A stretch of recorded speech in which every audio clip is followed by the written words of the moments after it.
Ladies and gentlemen, I am officially running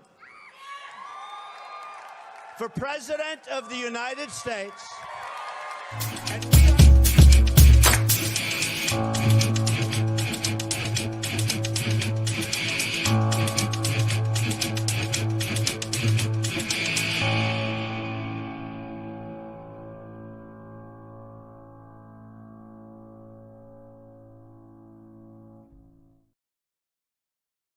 From stream to shining stream. Y'all can't say I don't work hard. Shit. I just did 3 streams, put out 2 shorts and a video. And I feel like shit. So I'm trying to push myself to get over this. So like I said, no show tomorrow. Just for housekeeping before we get going here. Thank you for your patience so I could, go out and take a quick break. No show tomorrow because we're going to be trick-or-treating and all that good stuff with the good old kids. But yeah, so we're going to get right into this Matt Moore trial. Like I said, last week we had the interview with Matt. Great guy. Really fun to talk to and really informative about things going on. So we're in day 4. And we're going to continue right here on day 4. Actually, I'm going to check it just to make sure, but I know we're on day 4. I probably already checked it. I just want to be doubly sure. Just to make sure. But I hope everyone's doing well this lovely, lovely Monday evening. Yeah, looks like we're on day 4, so that's good. I don't remember, honestly, where the hell we're at. I'm just going to be straight up with y'all. So I know we're someplace, so we'll get into it. I think we're still on this cop, so let's say hello and we'll get right into it. Dog Mama, hello. Bad Dazza, what's up, mate? Sorry, my day, everyone. I'm watching with y'all. Love you guys. No worries, Dog Mama. Get healthy so that you can carry us next week while I'm still sick because I can't take 10 minutes off. But I appreciate the membership. Digger, hello. What's up, Jacob Castro? And that looks like the crew for now. We should also be on the Rumbles.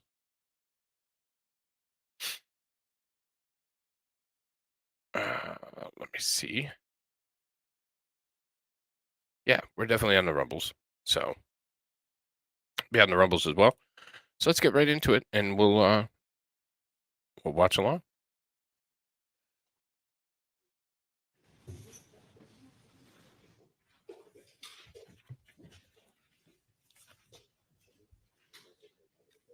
Hi, Shani.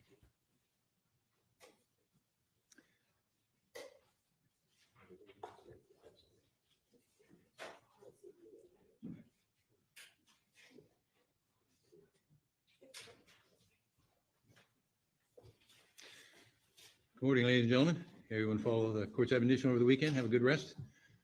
Thank you. Thank you for your participation and attention. State ready to proceed this morning? Yes, sir. And the defense? Yes, sir.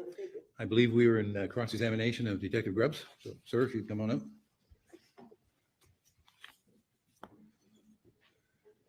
Morning. So we're still on the prosecution. We're still on the individuals that have zero case or zero anything to put forward. You took your oath when you testified last Friday. Hey, what's up, man, bud? I do. Thank you very much. Please proceed. Take your time. Thank you. Good morning. Good morning. I lick my mic for good luck. And it looks like we're going to start with cross. Start with Defendant's Exhibit D and talk about the searches. Uh-huh.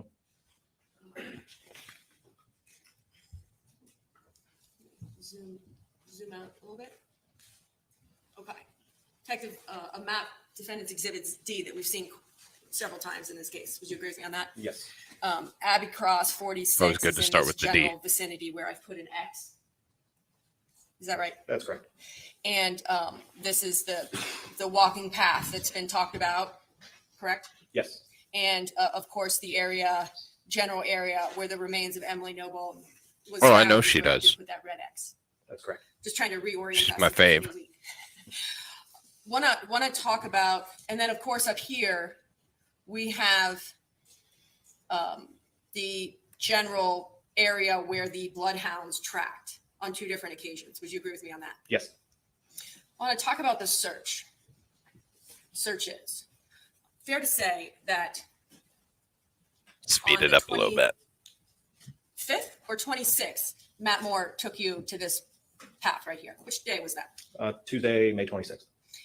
And you, I believe, testified under direct that you actually drove there with him. Is that correct? That's correct. And then you walked along this area right here where my finger is. Is that correct? That is correct. Do you agree with me that if you're walking from Abbey Cross to get to that path, that the most direct way takes you along county line? Yes. So you go there with Matt Moore. He says this is her favorite place to forage. What's the square footage of this entire wooded area? I do not know that. You never mapped that out? No, ma'am. What's the footage along County Line Road from the corner to where Miss Clark's house is? Did you ever measure that? No, ma'am. Did you ever measure the square footage from the electrical box to the entry point into the woods where the remains were found? Not that I can recall, no. Did you ever measure the exact distance from where the remains were found to County Line Road? Yes, we did. You would agree with me, 60 feet? 65 feet. 65 feet. And that was from where the remains were found to the edge of County Line Road. Yes. And I know the jurors went there, but that includes kind of, you walk up a bit to get up to County Line Road, do you not? From down inside where the body was? That's correct. Yes. Ann Bunn gets paid $4. She doesn't give So people there's been a lot of $4. testimony, and I know you've been in the courtroom able to hear it, about how this area was searched and this area was searched by both humans and dogs. But it's your testimony on direct, I believe, and tell me if I'm wrong, that you didn't actually go into the woods at all. Is that your testimony? From County Line Road? Sure. Or period? Let's talk about from County Line Road. Okay. No, we did not. Did you go into the woods from this angle? Yes, we did. How far in? So probably 10, 15 feet in. And at which point did you go in? With Detective Peachy and Detective Alloway when we walked along the footpath. And that is the search that you discuss in your progress of investigation report at the top of page 3, is it not? At 0944? That sounds correct. It's you, Sergeant Alloway, and Detective Peachy. You wrote in your investigative summary, did you not, that Detective Peachy, Sergeant Alloway, and I quote, searched the woods along where Matt said he and Emily walk. Do you remember that in your progress of investigation report? Yes. And so you searched in the woods according to your report. Is that right? Along the wood line, yes. And that was on the 26th in the early sort of 9 a.m. hour? Yes. You saw nothing of evidentiary value? No. You smelled nothing of any decay or rot or any kind of rotten smell? No. Because, of course, if you had seen something or smelled something, you would have indicated that in your report, would you not? Absolutely. It's odd that you don't smell anything. With respect to, I Rotting just want to ask a couple more corpses questions about are you not were at the press conference. a were you pleasant not smell. On, What's I up, think it was baby? September 20th? I believe September 22nd. 22nd. So the remains were found on the 19th, and then there's a press conference on September 22nd of 2021. Does that sound right? Yes. You were there, Sergeant Alloway, the prosecutor sitting at front counsel table here, and the chief is there. Yes. And the press conference is an opportunity for your department or for law enforcement to convey information to the community that they find to be reliable and helpful. Correct. And during that press conference, you would agree with me that it was conveyed to the community being the public, that Nazi the area fags. where Emily's remains were found was searched 3 times by humans and once by cadaver dogs. That sounds correct, yes. And you have previously, in a separate matter, been asked under oath about Very the much so, search of that area. especially when it's warm. Do you remember that? Ohio gets relatively warm. At a podium? 80s, 90s. I don't remember the question, but I remember being asked about it. Fair enough. Question, if you recall, was, are you aware as to whether or not that location had been searched prior to the date that her body was found? Do you remember, Detective, that your answer was, quote, we did have people searching on foot as well as a cadaver dog in that area? And then next question, prior to the date she was located, your answer, yes, ma'am. Do you remember that testimony and questioning? I remember testifying about it. I don't remember if that was my exact answer, but I won't dispute that. And you would agree with me and tell me if, would it refresh your recollection? I'm happy to approach. Sure. Your Honor, if I may? I've already shown the state. I have it marked it. Or...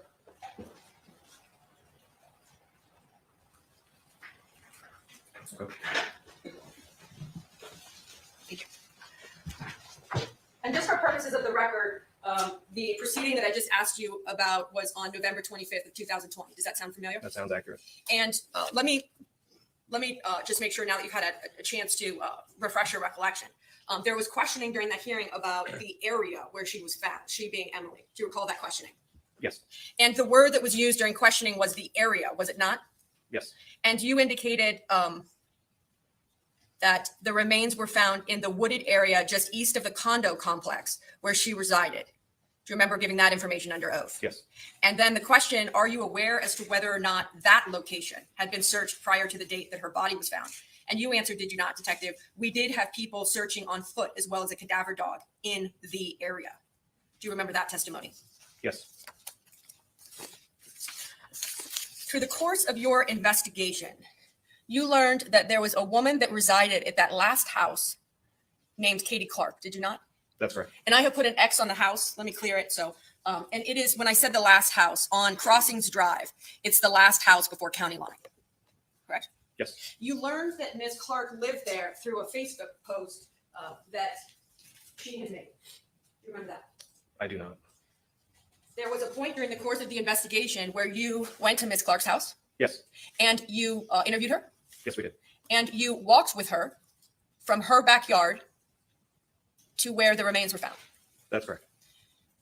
Ms. Clark was, through your investigation, you learned that she had children, Yes. that she was home on Memorial Day weekend, Yes. that her children would play in the back of her house there. There was a clearing. Would you agree with me on that? Objection, Your Honor. Hearsay. Response to that? You learned that there's a clearing on the back of her house. I'll ask visually. Okay, go ahead and answer the next question. You've been to her house. You just indicated that. Yes. And you're able to see her house as it aligns with the woods, were you not? Yes. There is no fence there? I can't recall that. In the picture right here, the woods come pretty close up to their house based on your visual observations, do they not? Yes, they do. And do you remember the exact day that you walked with Katie Clark to where the remains had been found? No, I do not. If anything of evidentiary value had been noted from or had been obtained from the Katie Clark interview, I presume that you would have put that in your report. Yes.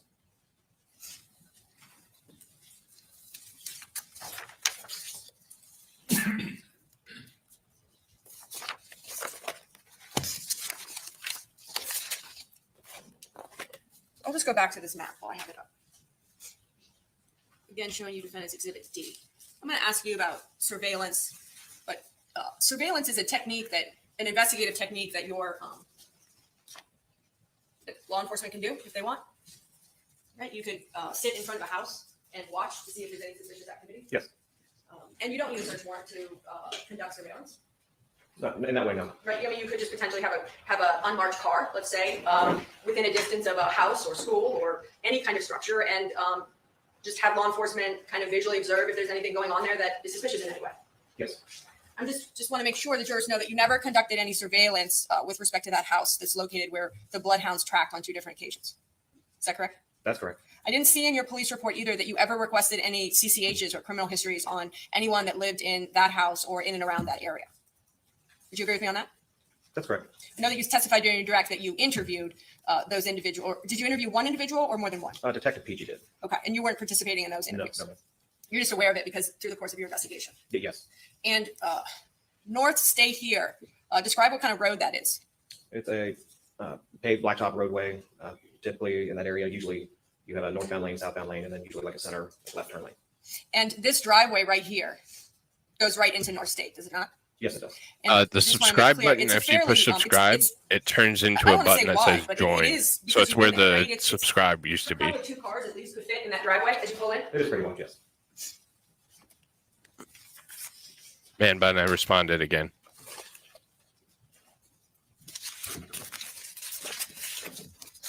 showing you what's previously been marked as State's Exhibit 73. I just want to make sure, Detective, that when I was listening to your direct examination testimony about this, do you recognize this? Yes, I do. This is the screenshot that Matt Moore sent you with respect to someone that had been texting him about a ransom. Correct. You in no way are trying to say that Matt Moore sent these text messages to himself, right? It's speculation. I never got to that day get the phone so we could start analyzing it. But you did get the phone, right? Wait a minute. The next day, right? Mhm. On the 27th. When you're So this part was interesting, and I didn't get a lot of information on this. So I'll have to ask Matt next time I talk to him. Mr. Potato Head is on the stand. Yeah. So I'll have to ask Matt, but I didn't hear a lot about this, and he didn't talk about it a lot. So maybe they'll answer some of the questions here with his attorney. But I thought this was kind of interesting. Right, download that. Okay. Do you not? Yes. And you heard the testimony from Howe about incognito and whether or not it appears or not on the download. You heard that testimony? Yes. So of course, that data, that extraction speaks for itself, does it not? Yes, it does. I also just want to go to the bottom here, just so we're clear. And it's not the clearest, but if you would agree, in the visuals that you've been shown, the bubbles are different colors, are they not, in these exhibits? In the Like the text messages, like one user might be blue and another might be green. yes. Okay, and you see this line right down here is a green line. Yes.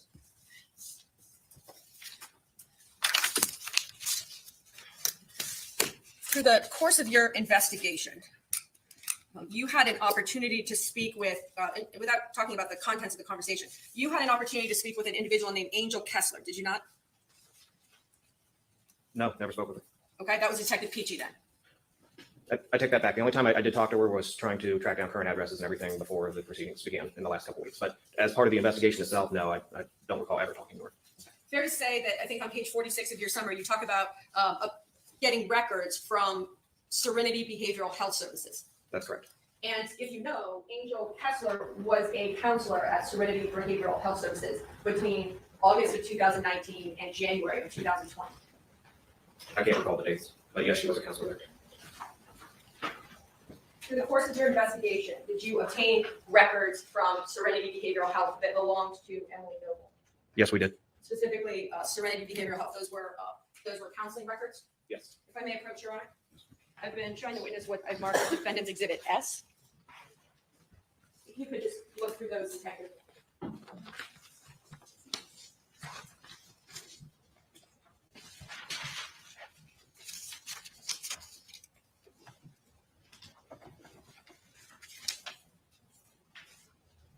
Okay.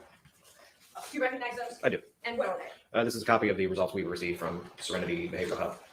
These are the Emily Noble's counseling records. Would you agree with me that, though they aren't, there's a fax header on the top of the records. Would you agree with me that the records themselves show page 43 of 43? Yes, I did. And also attached is an affidavit and a fax cover sheet. Would you agree with me on that? Yes. These appear to be a fair and accurate copy of the counseling records that you received for Emily Noble from Serenity Health. Yes, they did. You've heard some testimony. I'm assuming that in your capacity as a detective, you're familiar with what FMLA is. Yes, ma'am. And what is that? It's a Family Medical Leave Act. And based on your knowledge, to qualify for FMLA, you have to have some kind of either physical or mental health disability. Do you not? That sounds accurate. You, through the course of your investigation, learned that Emily Noble, after Joey's suicide, applied for FMLA. I had heard that from, I can't remember who it was, but somebody had told me that during the investigation, yes. And you certainly know that for a 3 or 4 month time after his suicide, she did not work. Correct. This guy just was And then she not returned on to work anything. Yes, she did. on initially a part-time basis and then went back on a full-time basis. Correct. And then in mid-March, we know that the governor issued a stay-at-home order because of COVID. Yes, ma'am. I don't know. Somebody might have told me at some There point. were dental records. We heard from Sarah Johnson at the dental office. There were dental records obtained as well in the course of your investigation. Is that right? Yes.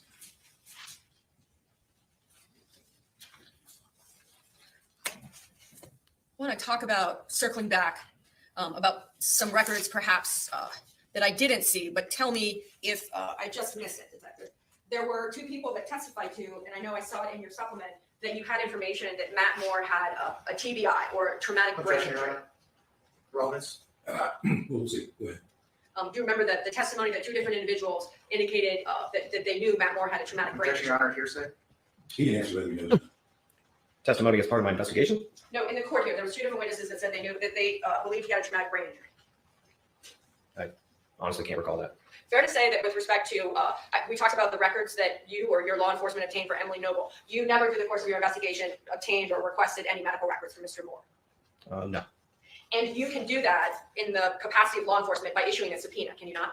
that's correct. You send a subpoena, let's say to Serenity Behavioral Health for the records, and then they comply with the subpoena and they send the records to you. That's correct. So you just chose not to because you didn't really care. I want to go It didn't fit your narrative. Progress of investigation report. I know we mentioned it on Friday, but as a reminder, it's. Oh, it's up 80 fast. pages. Does that sound right? It does. And it is a document, it appears, that there was a working document. Yes. So as you learn things, you would supplement the report? Some supplement my progress? Yes, Yes. yes. And in fact, the first entry appears, and let me know if you need to refresh. The first entry in your progress of investigation is for Tuesday, May 26, 2020. Yes. And the last entry is for Wednesday, June 9th of 2021. Okay. Would it refresh? Yes, please. If I may, Your Honor?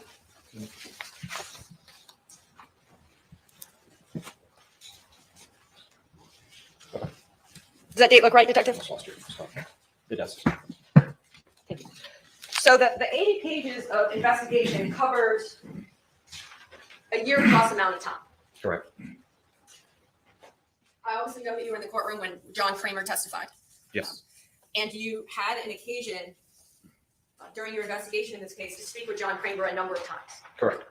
There is certainly no doubt, based on Officer Hollis's body cam, that when John Kramer was first asked whether or not he had seen Emily Noble that day being the day Matt called the police, so the 25th, he said he had between 9 and 10. Yes. There's no question about that. Yes. Okay. And we know that. That was the initial information.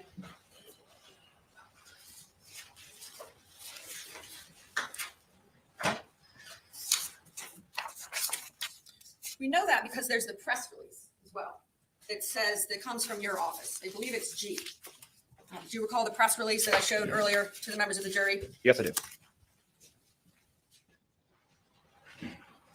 I assume that as important things developed, you included them in your progress report. Yes. You would agree with me that the value of a report like that, like your 80-page report, is because you want to document things as they happen so that you don't lose the memory or the accuracy of the information. Yes. Because I've asked this before and you've heard me, but memory doesn't get better with time. Correct. And as through the course of your work, you know that in a setting like this, having a report, right, of things that were said to be able to refer to is an incredibly helpful tool. Yes. Over the weekend, I reviewed the progress report and I did a search for the words John Kramer, vodka, and cigarettes. Okay. Would you be surprised to know that nowhere in your progress report does it say anything about John Kramer being asked by Matt Moore to buy vodka or cigarettes? That would surprise me. It would surprise you. Yeah. Do you remember the date that you believe Guy that just John has Kramer no gave that idea. information?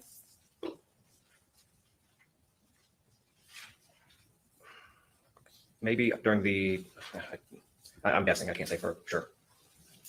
But, and I'm happy to, we might just go to the morning break, but I'm happy to show your report to you over the break. But that would be important information, would it not? Yes. Do you actually know anything, or is it all just guessing? From the search of the house on May 27th, that there were pictures taken of the whole interior residence, right? That's correct. There was no like empty bottles of vodka. There was no ashtrays seen in the photographs, correct? I can only testify based on the photographs because I wasn't in the residence for the search warrant. So, and we have the photographs which memorialize everything that the officers saw and potentially thought of evidentiary value. Correct. And that's the whole purpose of Right. photographs. It's like your investigative report, right? Correct. We memorialize what we see and what we hear and what we observe as close to current time as we can, because that's when our memory is best. Yes. Showing you now, my co-counsel, is what was previously marked as Defendant's Exhibit G. I just want to circle back about the John Kramer. This was an immediate press release that was issued on May 26th by your department. Right? Yes. And it says Emily Noble, 52, was last seen around 9 a.m. on Monday, May 25th. Yes, it does. And we know that that information is not information that Matt Moore gave you, because Matt Moore indicated the last time he saw her was when they went to bed? No, last time he saw her was when he got up to pee and she was still in that sleep. Right, when he got up to pee around 1:30 in Yes, the ma'am. morning, and he left their bedroom and went into the second bedroom and went to the bathroom. Yes, ma'am.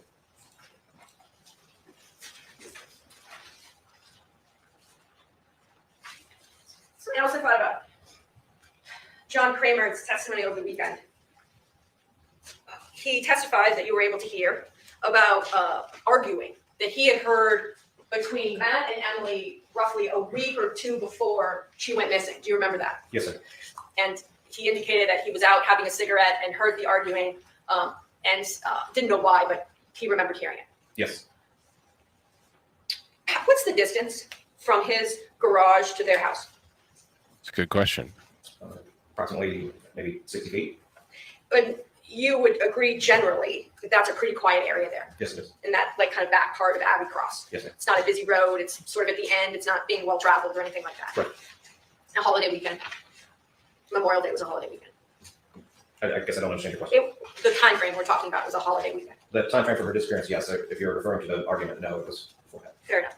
So then he testifies about hearing from his house an argument, loud voices, screaming. But I want to make sure People he argue. never says that about the night of the 25th, That's correct. nor the morning of the 26th. That's correct.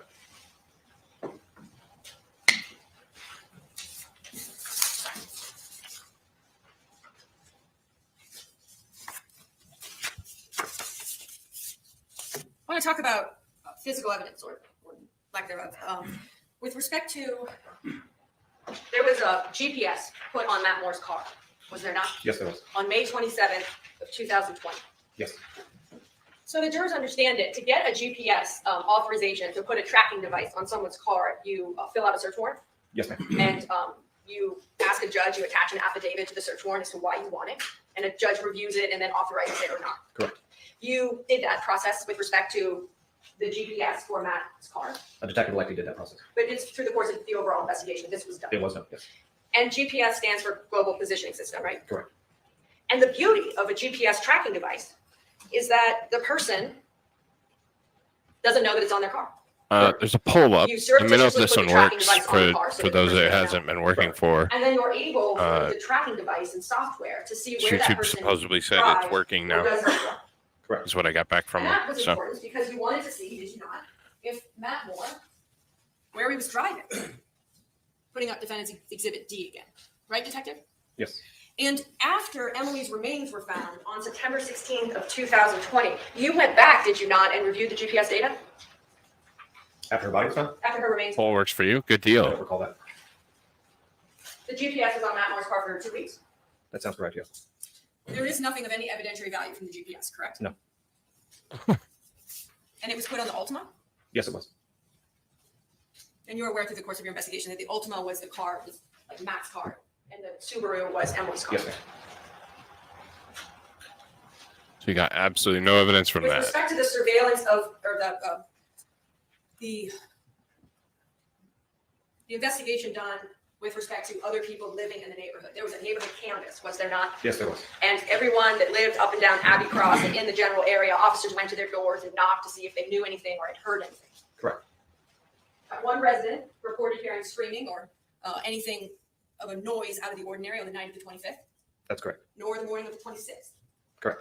No one that was living in that general area had any Ring cameras or any type of camera on their house that might have shown anything. Is that correct? We checked for Ring cameras and couldn't find any. Right. And that's something that is now kind of in the world we live in, something you always think people might have, right? They might have Ring cameras or door cameras, and there might be potential evidentiary value there. Absolutely. We have none of that in this case. No, we don't. There was no other kind of surveillance, any cameras on County Line Road or anything of the like that would have captured any video from the 25th or 26th. Is that correct? Can you rephrase your question? Sure. County Line Road. Mhm. Defendant's Exhibit D. Are there cameras along County Line Road? That's part of why I wanted you to rephrase it, because I didn't know how far out you were talking on county line. So in this area, not that I'm aware of, no. And in this area, we're talking like between Crossing and, how about we just say Windermere Place? That's accurate. No cameras in that area. Not that I'm aware of, no. And then with respect to Abbey Cross or this general area, there's no Ring cameras or anyone that has any kind of video from the 25th or 26th. Is that correct? Correct. That's kind of odd that there's nobody with any kind of The video search warrant camera. was executed on 46 somewhere. Abbey Cross on March 27th. May 27th? I'm sorry, May Okay. 27th. Yes, ma'am. Especially There in was an today's inventory sheet of the society. items that were taken from the house. Seems like they're That's everywhere. correct. You would agree with me. It kind of shows you the overall safety of the area. Like it must have been a pretty ridiculously safe area. People didn't even feel like they needed any kind of security system or cameras. So it makes a statement without. Showing you what's been previously marked. as Making a State statement. 10. You recognize this photo? I do. You would agree with me that the shirt, and we know this from other photos, that Matt Moore is wearing in this picture on the night of May 25th is a short sleeve shirt. Yes, ma'am. You would agree with me that that shirt was seized during the search warrant. Yes, ma'am. And in fact, when I came to look at the physical evidence, were you in the room when I pulled out, there was a mask still in the pocket? No. Okay, a mask like a Like a COVID COVID mask. mask? Okay. Yes, yes. You were in and out, so I wasn't sure. if you Yeah, were no, there. I missed that part. But the shirt is in evidence. Yes. And as you do when you take evidence from a scene, it's best practice to note where the item is taken from. Correct. And the shirt that is pictured here as Matt wearing on May 25th at Cobley Yes, ma'am. was found in the hamper. Yes, ma'am. That shirt, was that submitted for testing? I don't think it was. No. And when I say submitted for testing, you have the ability to submit items for forensic analysis as the lead investigator, do you not? Yes. And you can take it to PCI Yes. and ask them to do, a number of things with respect to trace evidence. Yes. Like, you could ask them to test an item to see if it's positive for serology, for blood, Yes. for semen, Yes. for any kind of trace evidence, or you could ask for, right? Correct. Let me find a picture of Emily with the flags. One moment.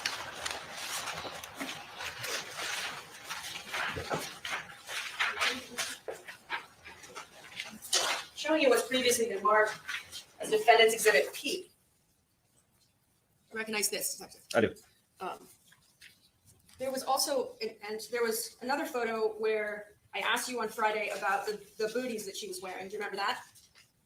Booties? The shoes? Oh, okay. Sure. Yeah, yes, I remember the shoes. Sorry. Fair enough about the word booties. You know? Alright. Showing you what's been marked as Defendant's Exhibit H. Do you remember that line of questioning? Yes, ma'am. It's me that called these booties, not you. Okay. So. Okay. But remember, I compared the photograph of her in the Field of Heroes, and then I asked you to look at these shoes that were found in the garage on the 27th, and you agreed on Friday that they appeared to be the same. Correct. And there's even here, like, these are black things. They're actually, according to the inventory log, socks that were also taken. Yes. You are aware from the photographs of Emily Noble at Field of Heroes that she's wearing a black miniskirt. Does that sound right? Yes, it does. And remember strange. during This Officer case is Hollis's strange. body It cam, is. It is. where he's walking through the residence with Mathew Moore on the 25th, Matt Moore takes Officer Hollis into the closet, showing you what's been marked as Defendant's Exhibit O. Do you remember that part of the body cam? Yes, I do. And in this general area right here, would you agree that he picks up an item and says to Officer Hollis, this is the miniskirt that she was wearing when we went out yesterday? Yes. When you executed the search warrant, that miniskirt was still in the closet, was it not? Yes. And that miniskirt is actually in the physical evidence and it was taken from the house. Yes, it was. So between the 25th and the search warrant being executed on the 27th, the skirt, as you know, it is still there. Yes. Was that submitted for forensic testing? I don't believe so, no.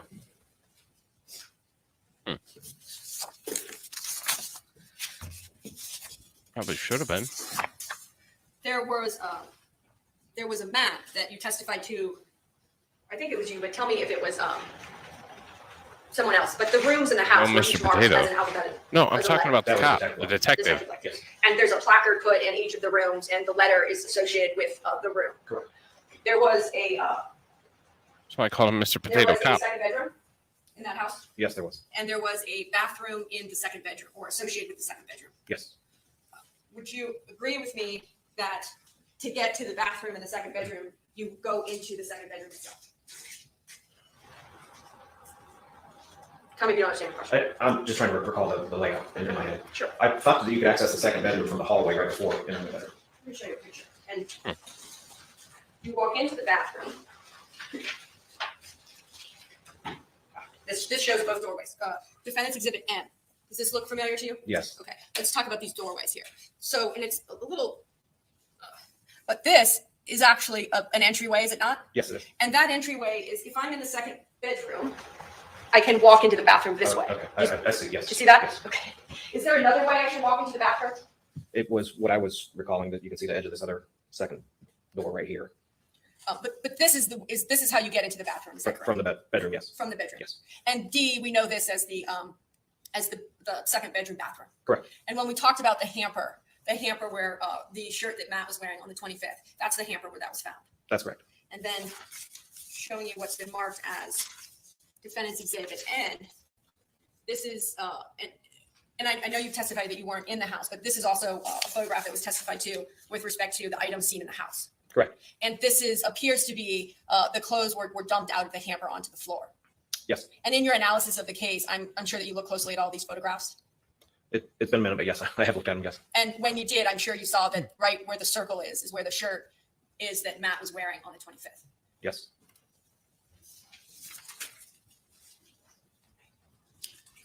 The 24th, sorry. The shirt he's wearing on the 24th in Cobley. Thank you. So, takes a village. Just generally a follow-up about trace evidence. And I know through the course of your work as a detective, you're aware of what trace evidence is generally, are you not? Correct. Trace evidence is when two items come into contact with one another. Fair to say that when they leave each other, there may well be something left behind from when they were together. Correct. So there could be things like prints, That's correct. DNA, Yes. saliva, Yes. semen, blood, all those kind of things could be trace evidence. Yes. We saw a number of pictures throughout this case of there was 3, 4, 5 like white kind of bath mats or rugs in the house. Yes. Those items were not collected. Correct. Had they visually appeared to have anything of evidentiary value, we could assume that they would have been collected. Correct. The same thing with towels in the bathroom or washcloths or anything like that that might have fibers or hairs or the like. Those things would also have been collected if you or any of the officers thought they had evidentiary value. Correct. There was a point, I think you testified to in your direct, that Matt Moore actually brought you some items that might help you form a DNA profile of Emily. That's correct. He brought you a hairbrush that had some of her hair in it. I think it was like a shower cap or something like that, Okay. if I remember correctly. Okay. And as you recall it, the purpose was there were some hairs there, and sometimes from follicles, if the root is there, you could create a DNA profile. Correct. I know that the towels or the rugs weren't collected, but the sheets were collected. Correct. From the master bedroom. Correct. The comforter was collected. I believe so, yes. The pillows were collected. Yes. I think it was the fitted sheet, the comforter, the pillowcases. Those were all So they collected. took everything. And then seen in the photograph of Emily in the Field of Heroes, it appears that she's wearing a black V-neck T-shirt of some sort, and we can see that in those photos at Cobley as well. Yes. There was a number, 3, 4, 5 plus black V-neck T-shirts also taken from the closet of Emily Milton. That's correct. Wow. Nothing of evidentiary value with respect to the clothing or the sheets or anything within the house. No, ma'am. They really did a lot of work for this to come up generally I want to talk empty-handed. to you about Like, when items are taken as part of a search warrant, there is a process, is there not, for the recovery of an item? Yes. So usually A lot of officers work. are wearing gloves when they're recovering items because they don't want to influence or harm the integrity of any trace evidence which might be on that item. Correct. There are bags that are used to place items into, Yes. usually brown paper bags. Correct. And there's made every effort, right, to take the item and put it in the bag so that you don't lose any of its integrity. And then the bag is sealed, Correct. taped, Yes. and every officer that either seals the bag or opens the bag must initial, Yes. retake, initial, so that we know who has always touched an item. Correct. yeah, And chain that's of called custody. generally chain of custody, is it not? Correct. Once you take an item from a location, if the item moves in different places, we always want to know where it's moving and who is moving it. Correct. It's a very Mhm. important part of police procedures. Correct. So I want to talk about Emily's remains. Let's go to 916. I know they're found in that area generally by 3 women that are out searching. Yes. One woman in particular finds them. Yes. And by the time you arrived at the scene, was it already dark? It was dusk, yes. And dusk in September is around what time? Just generally. It's like 7:45, 8 o'clock. Which would be different from dusk in May. Correct. What would dusk be in May? I would imagine a little bit later than that. So going back to the 16th, the remains are found. And who is the entity that physically is the first to collect the remains? I believe it was agent from BCI. And tell the jurors, what does BCI stand for? Oh, sorry, Bureau of Criminal Investigation. That they essentially can assist or run any investigations in the state of Ohio. They're kind of like an arm that local police departments can reach out to in Ohio to call in for their expertise and things, just like this recovery. Support, assistance, expertise. Yes. So they're at the scene when the remains are found, and they're the ones that initially take the remains. I noted that the remains were transferred to the Montgomery County Coroner's Office on the 17th of September. Where were the remains stored, if you know? So much of a overnight before they idiot. went to Montgomery It's seeming like that. They were not stored anywhere. So Delaware County has a contract with Montgomery County for coroner purposes. So Mr. Carlson from Delaware County Coroners was the one to actually transport her out to Montgomery County. So I believe that the actual transfer occurred after midnight that night. And so it's the local county coroner, is Hickman, Yes. that takes the remains from the scene to Montgomery County Coroner's Office. He wasn't the one to physically take it. It was one of his investigators for the coroner's office, Charlie Carlson. Okay, so Charlie Carlson drives the remains to the Montgomery County Coroner's Office. Yes. And that drive, with what is Dayton, maybe 60, 50 minutes away? Let's say 68 minutes.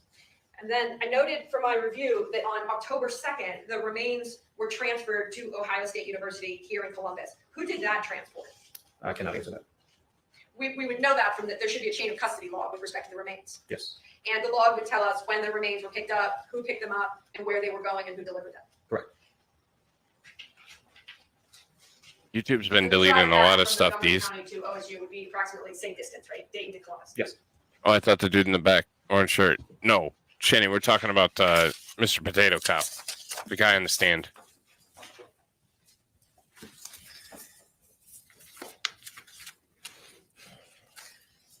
There was some testimony about cell extractions from the phones of the three women that found the remains. Do you remember that testimony? Yes, I do. Since their testimony was I provided through your assistance, the cell phone extractions, Yes.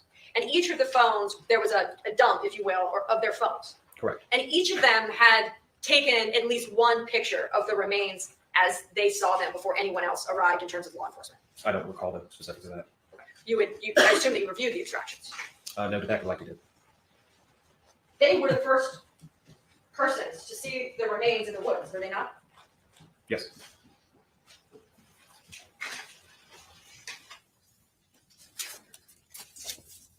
I want to go through the timeline of how things happened. The remains are found on September 16th Yes. of 2020. Yes. The Montgomery County Coroner's Report is issued on January 22nd of 2021.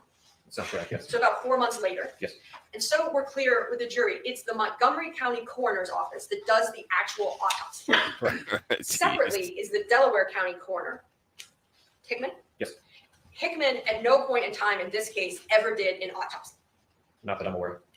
So the remains go to Montgomery County because, as you testified to, Delaware has a contract with Montgomery where they handle autopsies. Right. And tell the jury just generally based on your experience what an autopsy is. Weird, because Delaware's a pretty big county. Quite an Oh. experience. In relation to Emily, there essentially, with lack of a proper medical term, there wasn't much remaining of her at that point. So their autopsy at that point seemed very preliminary, where they took like an X-ray of her, took how much she weighed, any clothing that she had on, jewelry, and anything else that would have been in her pockets and stuff like that. They removed those so that we could take them as evidence. They being the Montgomery County Coroner, the first medical people to look at the remains after they were found. Yes.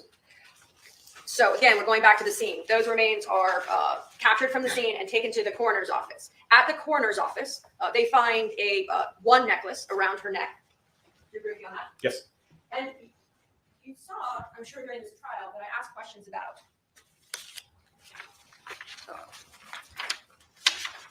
the number of necklaces that Emily was wearing on the 25th, showing you what's been marked as State's Exhibit 2. Do you remember those questions? Yes. And you would agree with me that she's wearing two necklaces here. Yes, One's shorter and one's longer. correct. And the one that she's found in is the longer one, right? That's correct. So between the 25th and her being found, one of the necklaces is not there. Correct. Right? And then in the pocket of her leggings, we know from the Montgomery County coroners, is a vape pen, an Correct. e-cigarette. Yes. And you heard the testimony as to John Kramer as to whether she smoked or used a vape pen. Correct. And there was a vape pen found in one of her pockets. That's correct. The coroner's office and your visual observations as well showed that her tennis shoes were still on her feet. Yes, She was wearing a black tank top. correct. So different from that V-neck T-shirt Correct. that we saw, different from the miniskirt because she had pants on. Correct. And different from those what I call booties, but you did not call booties. I didn't understand, Yes. but yes. Different That's- shoes. That's correct. So between the 25th and when her remains are found, she is in a completely different outfit. Yes, Seems reasonable.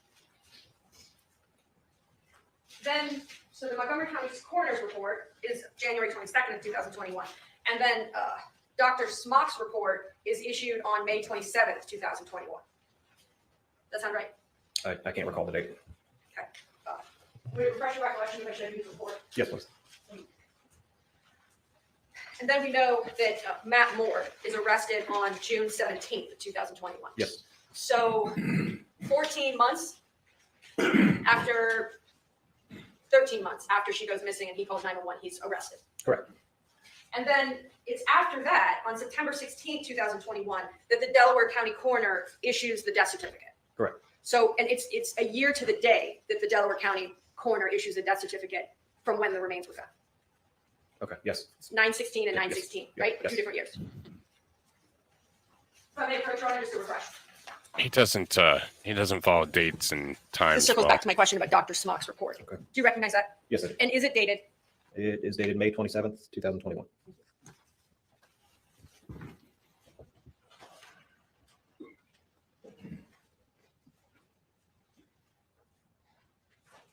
I want to talk about your testimony with respect to John Bolte. Bolte, Yes, who is at Ohio State University. correct. You were asked a bunch of questions about the work he did. I want to be really clear. You are familiar with crime scene reconstruction experts. Yes, Though I assume, have you ever used a crime scene reconstruction expert in the course of your work as a detective? I can't recall, no, But there's such a thing. but there is such a thing, yes. You can actually, there's an expertise, is there not, where you can ask a person with the right experience, training, and education to reconstruct, let's say, a car accident, Okay. right? Correct. And then potentially that expert could drive a car at 60 miles an hour into a tree and reenact that moment. Correct. So we're clear. John Bolte is not a crime scene reconstruction expert. I mean, Not that they I'm use aware of. modeling software. And They in don't fact, no, not actually crime drive scene a reconstruction car expert into a has been tree. engaged in this case by the state of Ohio. Correct. That would be That's dangerous. separate from the work that Dr. Bolte was asked to do, which was just to test that branch, right? Correct. Now, you would agree with me that you've been down to that branch, not just on the 16th of September, but a significant, over 5 times? Yes, And just as a human and as a detective, every time you see that branch, it's hard to imagine that it would actually hold a person, isn't it? it is, and that's actually why I reached out to Dr. Bolte. Because when you look at the branch, it doesn't even seem like it might hold a person. Correct. And so you reached out to him to determine really what was the strength or lack thereof of that branch. So he goes to the scene, and you're there, Yes, and he does these 2 tests on the branch. correct. The first test that we talked about was a static test where he uses a milk crate and he slowly adds weight in 15-pound increments. Do you remember that? Yes, That's the first test. yes, And he's also measuring from a camera, is he not, the deflection, if any, of the branch. Like, does the branch bend? that's correct. At any point in time during his testing, you realized, did you not, that the branch might break? Because you didn't know. Can you rephrase the question? Sure. As he's testing it, there was always the possibility that as he added weight, it might break. Yes, And so he's filming it, correct. right? Video and still. Yeah, I believe so, yes, And the first test, adding the weight, the branch holds. it does. And in fact, the deflection, and I just asked you visually, is almost hard to even see. Correct. Then he does the second test with the crash test dummy that you were asked about on direct. Yes. The legs being taken off, that wasn't to reconstruct anything. right? He's not a crime scene expert, right? Correct. It was just so that the crash test dummy could actually fit between the branch and the ground. Correct. So the legs were taken off, and then they were kind of put Good night, with the Digger. torso of the crash test dummy. Do you remember that? Correct. And then it's suspended and it's dropped. And that's called the dynamic test, Yes. to see if the branch would still hold if weight just dropped, right? Correct. And the weight that was used by the crash test dummy was the same or similar weight of Emily Noble when she was alive. Yes, ma'am. And the branch held. It did. And the deflection the same, right? Hardly even visual. Correct. I want to talk about at some point you or law enforcement branch at your direction reached out to experts at the University of Tennessee, Yes, specifically researchers at what we call the body farm. that's correct. And you are aware through your the training and body experience that the farm body is farm is a an place odd in place. Tennessee where they being researched just study rates of decay and decomposition Of bodies. of Yes. bodies, of just of human corpses. Correct. In fact, you can donate your corpse. That's correct. And Mhm. researchers study it in the elements or in trunks, and they look at rates of decay and decomposition. Correct. So you or an arm of your office reached out to the University of Tennessee and to see if they could look at the scene photos Correct. and make any determinations as to whether or not the remains decomposed in that location. That's correct. You would agree I with want to see people do And crash they- tests without software. Yes, they did. you would agree with me that at no point This in cop time might. did you or anyone in law enforcement at your direction ask any expert to see if they can determine the length of time that the body had been in that location. That's correct. As of today, there is no person, no expert, no lay witness, no police officer that can say with any certainty or even plus or minus the date in which those remains got to that wooded area. Objection, Your Honor. Call for speculation. So, you can answer it again.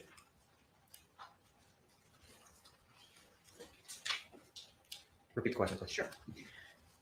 So you're the lead detective on this case. Yes, correct.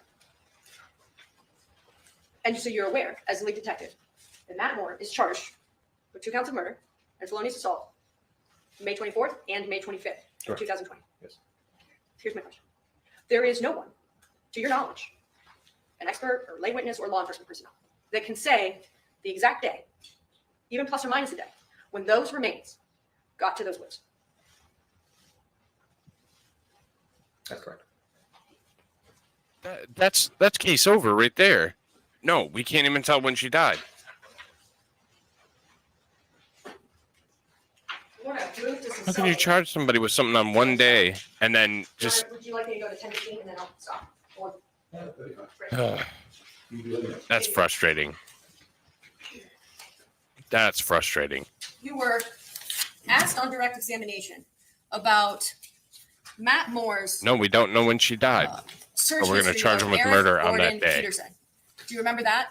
I do. And that search history was on May 20th, 2020. You would agree with me that Eric Gordon Pedersen, as it's spelled Pederson, is the same spelling as his ex-wife's last name. Correct. So it's Pedersen. Correct. And then also Eric Gordon Pedersen case was in Vegas, Correct. and he used to live in Vegas. That's correct. And you would also agree with me showing you extraction report that was part of a larger. Let me mark it. I'll mark this as defendant's exhibit T.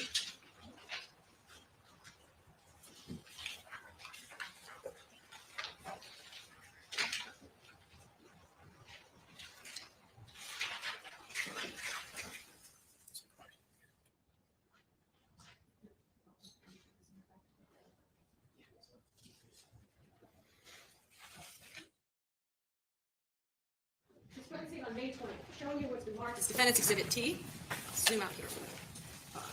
Extraction report, timeline 43. Do you see that, detective? I do. And we're just focusing on May 20th. I want to go to page 3 of that extraction report.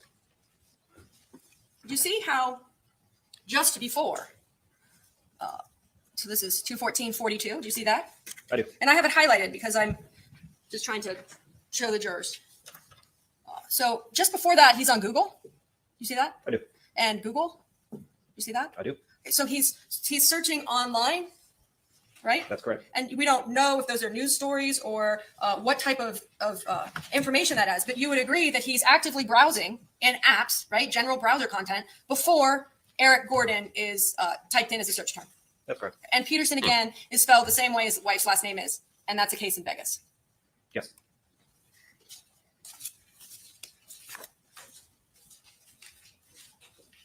Showing you what's previously, or what has been marked as Defendant's Exhibit U, you testified as to his search of Edward Gallagher on May 22nd. Do you remember that? Yes.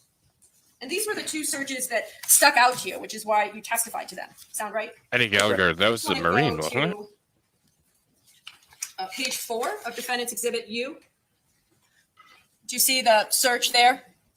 I do. Edward Gallagher. Just want to go to just before that to see that this is a Chrome Google search. Yes. Just before that. And then let's go to page 3.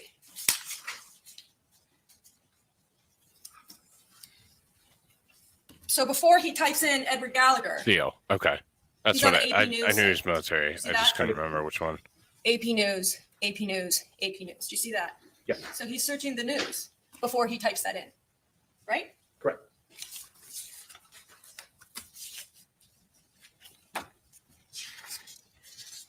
In terms of other search histories that Matt did, or browser history Checking rather, the news I know you were is showing bad Exhibit now. 95. Well, I know Something it's that hasn't bad. been talked about, but we know from the But- search history, and I'm sure you know through the course of your investigation, Don't check the news this search items was Exhibit 95. ever. It was electronically shown to the jurors. Just want to make sure that you remember also during the time of January and February that Matt was also Googling things with respect to his health. Did you see that? That's accurate. Yes. Because you know through the course of your investigation and surely through reviewing his text messages that in January and February around that time, he thought he had a serious health condition. Correct. He went to doctors to get an MRI to see if there was something wrong with him That's correct. because he felt, in addition to how he felt about Joey's suicide, he was physically not feeling well. Correct.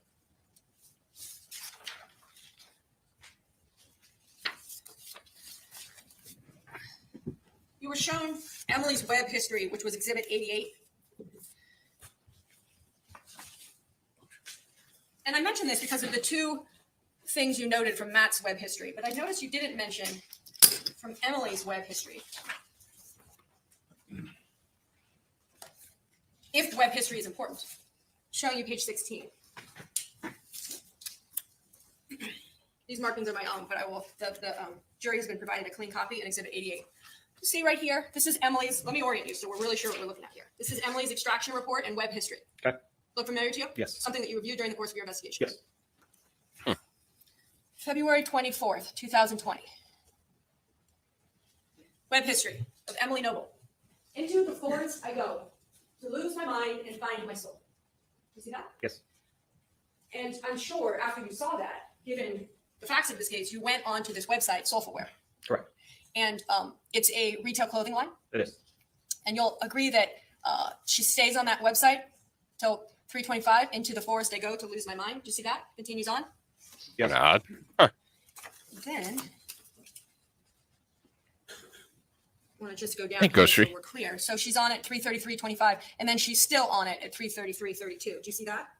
7 seconds later. Yes. Yes. Into the forest I go. And then going to the next page, she's still on it. Yeah, 4 seconds later. Yes. Yep. And then she goes back to it. Yes. She goes back to into the forest I go to lose my mind and find my soul. An hour and 20 minutes later. Doesn't she? She does. And then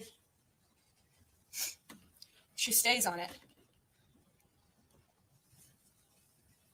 See that, detective? Yes, I see it. Wow. Showing you the next page, which is 18. And she stays on it. And she stays on it. And then she stays on the site. Did you see that? Yes, I see that.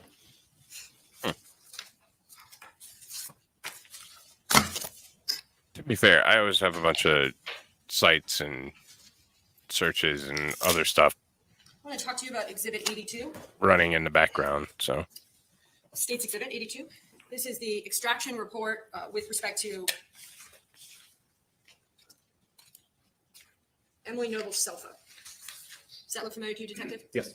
Now, you and I were chatting before we started today, and the USC or the UTC UTC. conversion time sort of hurt our heads. Yes. Yes. So bear with me because it's tricky because Emily's phone was actually programmed for Chicago time. Correct. So that makes things even more complicated because we're on East Coast time. That's correct. And then we have daylight savings time to account for it. Correct. Okay, so I'm gonna try to do my best. But in this, what I'm showing you, and I'll move it up so the map is, it's UTC plus 0. Correct. So as we convert this, this is a 4-hour conversion. Would you agree with me on that? From UTC to Eastern Standard. Yes. So this, it says 1:39:42 p.m. becomes 9:39:42 a.m. Does it not? Correct. The date on this is 5/24/20. So this is her birthday. Correct. And the location, or rather the GPS, the thing that's locating her at 9:39:42 in the morning is Apple Maps. You see that, Detective? Yes. The location is Butyl. You see that? Yes, ma'am. And that's important, right? Because of John Kramer. 32 tabs on your phone. Yeah. Because Usually have detectives- about that many. We know from the homicide him that John Kramer's first statement was that he saw her that morning on the 25th going for a walk between 9 and 10, right? John Kramer's first statement? Yes. Yes. And we know that during that exact time frame, the day prior, she's in Butyl. Yes. So he can't be seeing her if she's in Butyl on the 24th, right? This is what Matt was talking about That's right. I know that officers kind of went to During the interview, up to so- Butyl, and so when Emily was missing, you went up there and sort of generally searched the area where that Springs was, did you not? Your team? No, we did not. Well, you know generally how far Butyl is from Westerville. Correct. Hour and a half That's accurate. each way. Yes. So hypothetically, to get to Butyl, if I don't stop, by 9:39, I would leave around 8 a.m. Correct. And then if I only got to Butyl and got in my car and drove right back, that would put me back to Westerville at 11 a.m. Correct. We know from the GPS, from Matt and Emily's phone, do we not, that after they went to Butyl on her birthday, they then went to his father's house, Palmer's house. That's correct. And And that's exactly what Matt was Palmer, saying Matt's in the dad, interview has as well. since died. Correct. But we have the Porn GPS, doesn't so we count. know It's they were research. Well, it's all there. And his research, dad, Dazzer. lived in what city? Worthington, Ohio. And Matt That's some told research I'll officers share with you going later, to Butyl on Dazzer. May 24th. Officer Hollis, first on the scene, said we were at Butyl on her birthday. Correct. Then he said we went to my dad's house, right? Correct. And that was confirmed by the data, the cell data. Yes. So this is interesting to me because this is the part that he was really hung up on during the interview. Really adamant about. So, and This it's is Matt the same Moore's thing that she's saying. location history. Do you recognize this as locations 8? Do you see that, Detective? I do. I'm gonna go to the second page.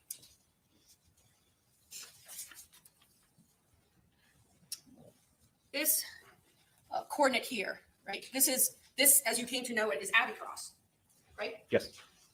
And sometimes the coordinates can change, like variably. It almost looks like it's at the neighbors, but it's Abbey Cross. Correct. Right? Yes. Because of the way the software is. Just want to make sure the jurors see that Matt Moore's phone is marked as hitting, right? Abbey Cross at 5:24:20, 10:53:04 p.m. Do you see that? Before the time conversion? Before the time converter. Yes. It's UTC 0. Sorry. Yes. So time conversion on that? 6:53:04 p.m. Perfect. And we know that before 6:53:04, they were at the 3 bars in Westerville. Correct. And we know that because of photographic evidence and also because of GPS data. Correct. So 6:53:04 p.m., his phone is at Abbey Cross. You would agree with me that the end time is what? May 26th, 2020 at 7:54:04 a.m. Eastern Standard Time. His phone is in Abbey Cross from May 24th, 6:53 to May 26th, 7 a.m. Almost 8 a.m. But yes. 8 a.m. Yes.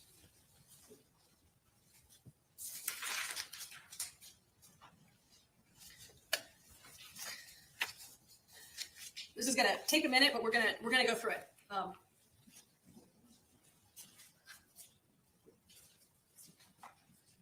sorry. Would you like a break here? Is that good for you? It works for me. All right. Ladies and gentlemen, take a mid-morning break for stretch in the restroom. We call the court's admonition. We'll be back in 10 minutes. All right, we'll skip through this and I'll screw it up and we'll have to go back 17 times. Down to where the bike path is? Sure. I'd say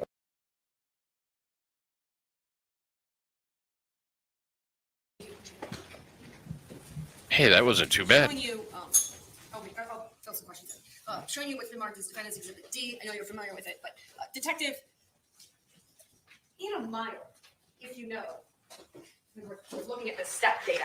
In a mile, 5,280 feet in a mile. yeah, that's correct. So 5,280 feet in a mile. Correct. Did you ever walk this distance and measure it? That's Did you ever accurate. map that distance in terms of travel? No, I did not. Just generally, and half a mile, quarter mile. I know the jurors went there, but tell me what you think. I'd say probably from where to where? Let's say we're starting at 46 Abbey Cross. Okay. And let's say we're walking this far. How far would you say? Just to where like all the way down to where the bike path is? Sure. I'd say over a quarter mile. Okay, over a quarter mile. Yes. So, and we know from not just Matt Moore, but from Celeste Crone that this was an area that Emily had foraged previously. Correct. So, if I'm going from Abbey Cross and I go down here to this general area, we're talking about a quarter mile. That's correct. And if 5,280 steps is a mile, a quarter mile, let's say 1,300. 1,300 feet. And so it was that math, that kind of measure that I used when I went back I don't like to and feed the looked at steps the step data from back and Emily's forth. Now, Detective, on direct examination, you were shown data with respect to the steps for her phone from the 24th and 25th. Do you remember that? Yes. But you weren't asked about any of her step data in the 30 or 60 days prior. Pretty break. Is that Dog Mama not showing up to the stream? Dog Mama doesn't feel good. Deez. Leave Dog Mama alone. And you don't have an iWatch. Your steps aren't. Custom to But if you have your phone holy on shit, person, Jason. or have your iWatch on, presumably your steps should be counted. That's correct. I wanted to go and Hope everybody's I gave you okay, an but that would be opportunity kinda cool to and see. To look at what I've marked as defendant's W. Detective, this morning I gave this to you and the prosecutor. That's correct.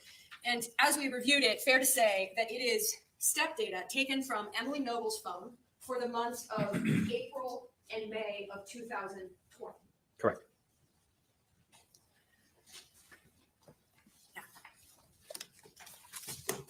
I want to go through every day, showing you what's been marked as defendant's exhibit V. Rodler says a video. All right, I'll check it out. Based on the data, I pulled every day where Emily Noble had 1,000 steps or more. It's a Remember lot we of talked stuff. about this before you testified today? Yes. And there's actually one day that's missing, so I want to be sure to add that. It was April 2nd. April 2nd had an additional 3,000 steps or so. So we'll be sure to talk about that as we go through this chart. Let's go through it. April 1st, right? 3,000 steps. Do you see that? Yes, I do. April 2nd, already on the chart, but there's an additional 3,000 steps for April 2nd. Look at you So she go walks on the first with her stream phone, she earlier. walks on the second with her phone. 3 streams in She one on that? day. Just Yes. spelling It mistake appears would have been On the third, only perfect. 2,962 steps plus Damn it. those other steps. Do you see that? Yes. Now, Detective, when you and I talked about this demonstrative aid that I put together, we talked about how these times are actually converted from Eastern Standard. I can't spell anyways, so Yes. it's So my the jury was looking at my Defendant's weakness Exhibit W. for sure. The times on the records have now been converted on this demonstrative aid. That's correct. The 4th, 2,777. That's correct. The 6th, the 7th, there's no data, right? Correct. The 8th, we've got no data on the 9th, 10th, or 11th. Correct. No data, no steps on the 13th. That's correct. No steps over 1,000. That's correct. And I want to be clear, because we talked about the quarter mile distance being around 1,300. So I looked at any day when there was a total over 1,000 steps. Okay. So going back to the defendant's exhibit V is we've got the Uh, 16th, I'm not Right. entirely sure yet, Jason. 17th, nothing, 19th, 20th. There's 21st, been a lot of 22nd, information that has nothing to do with 23rd, 24th, anything. Yes. Over 1,000. 25th, 26th, nothing. That's correct. From the 27th to the 2nd, we've got the 28th, 29th, 30th, 1st, nothing over 1,000. That's correct. And then there's a gap from the 2nd to the 7th, Correct. and then nothing on the 8th.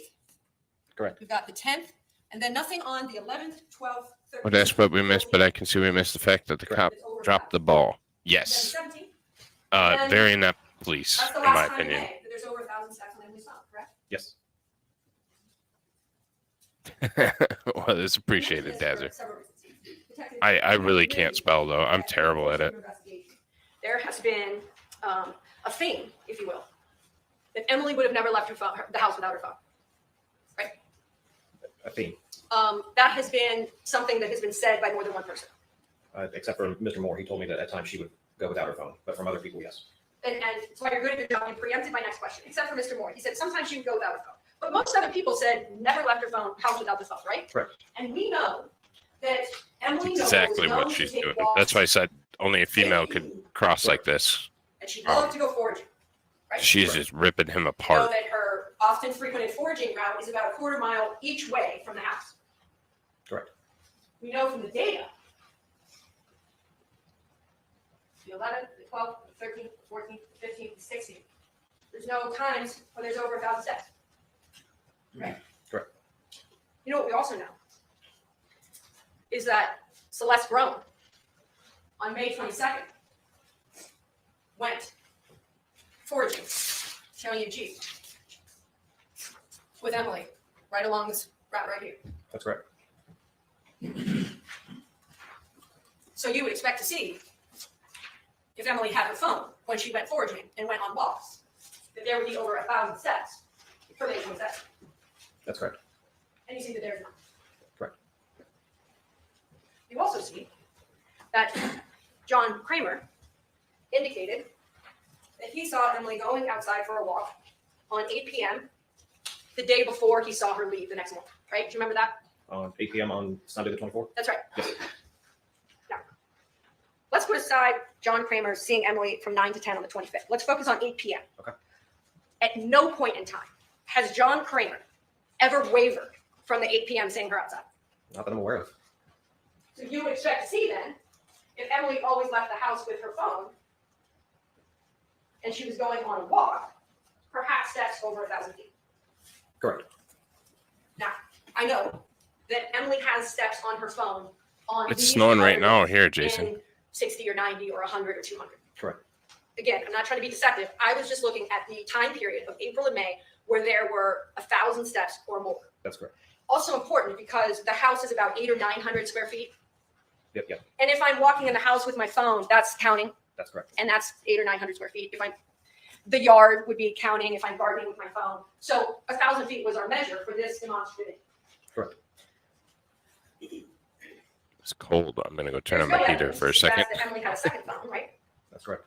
So when you hear things like Emily never left the house without her phone, one of the ways we could corroborate if she ever went on walks without her phone is to look the step data. Do you agree with me? Yes.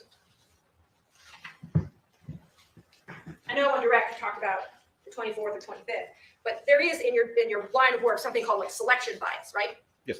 Where you just narrow in on one particular, you're selectively picking a date or time or item, and you're not necessarily looking at the greater whole, right? That's correct.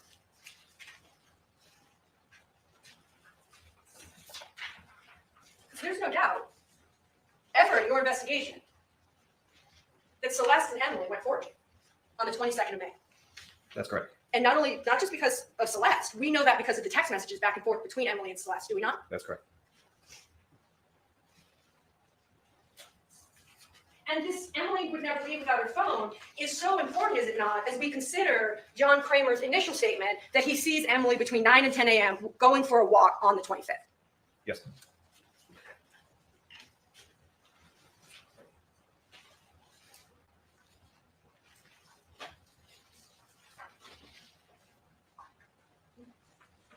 Moving now to Matt Moore. And again, Your Honor. Dad, you can really literally big, have and then, every Detective, I every just want to be clear. bit There's of my additional snow. steps of 3,000 It plus is for so 8 cold, seconds. and it's like There's- freezing there's, rain right now. That exact number, but it's 3,000 plus. Does that seem accurate? That's correct. to move now to just Matt Moore, and Matt being a target of the investigation. I'm going to show the jurors the clip during Matt Moore's interview on May 27th, where you and Detective Peachy are in the room with him, and he takes off his shirt. Okay. Now, I know that you actually leave the room when that moment happens, but I presume that through the course of your investigation, you've reviewed this footage and seen that take place. Correct. Fair to say, much earlier on in the interview, he said, do you want to see if there's any scratches or anything? That's correct. But then there's this moment where he actually takes his shirt off. What's the exhibit on this? 71, 72? You both say? Oh, we should mark it as a new one. 74, if you want to call it 74E, that's right. 74E? Oh, well, I guess it's coming up. No, I'll put it on. We'll mark this as Defendant's Exhibit X. And for the record, we are starting at 111:22. And I'm going to play it without sound, but just, Detective, if you could just watch. And if you could stop it, just to reorient the jury, that's Detective Peachy. That is Detective Peachy. Okay.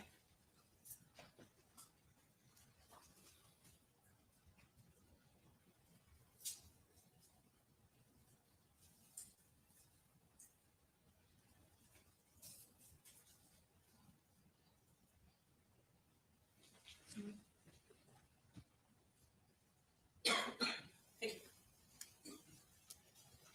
Detective, I know the video speaks for itself, but you agree with me that Matt Moore takes his shirt off, Yes, he does. puts his arms out, Yes, then he turns around, and Detective Peachy even kind of gets close to his back there and looks. that's correct. And then at one point, Matt goes like this to kind of push his hair back so that his face is seen. Correct. And offers at the end is not, do you want me to take my pants off? Yes, he does. There's no scratches, see? That's correct.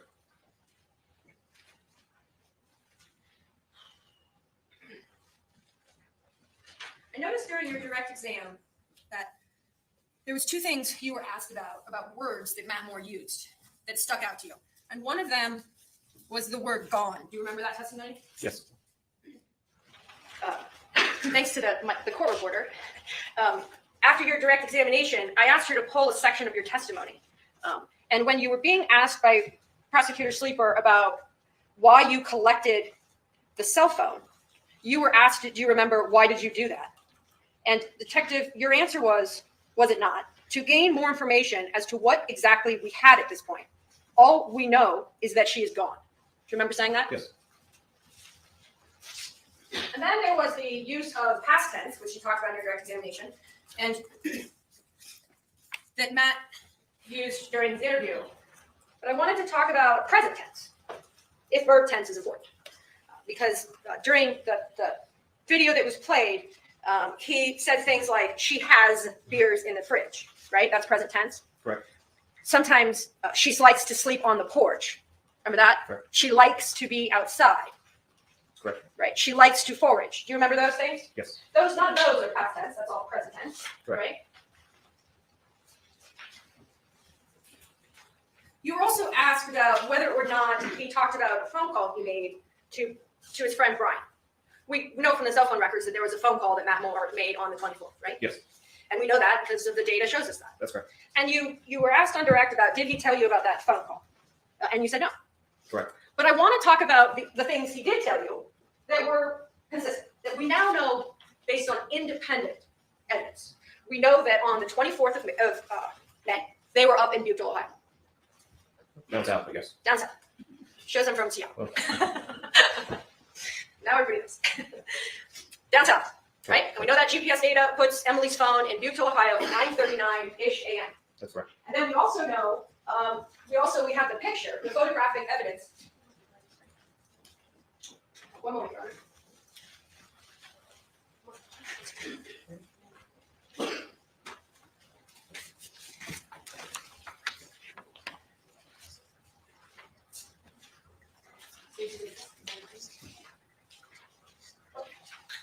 Show you what the Mark States Exhibit 93. This photograph is Emily Moore, and we know from GPS data, on the 24th, so her birthday, in Butte at the Springs.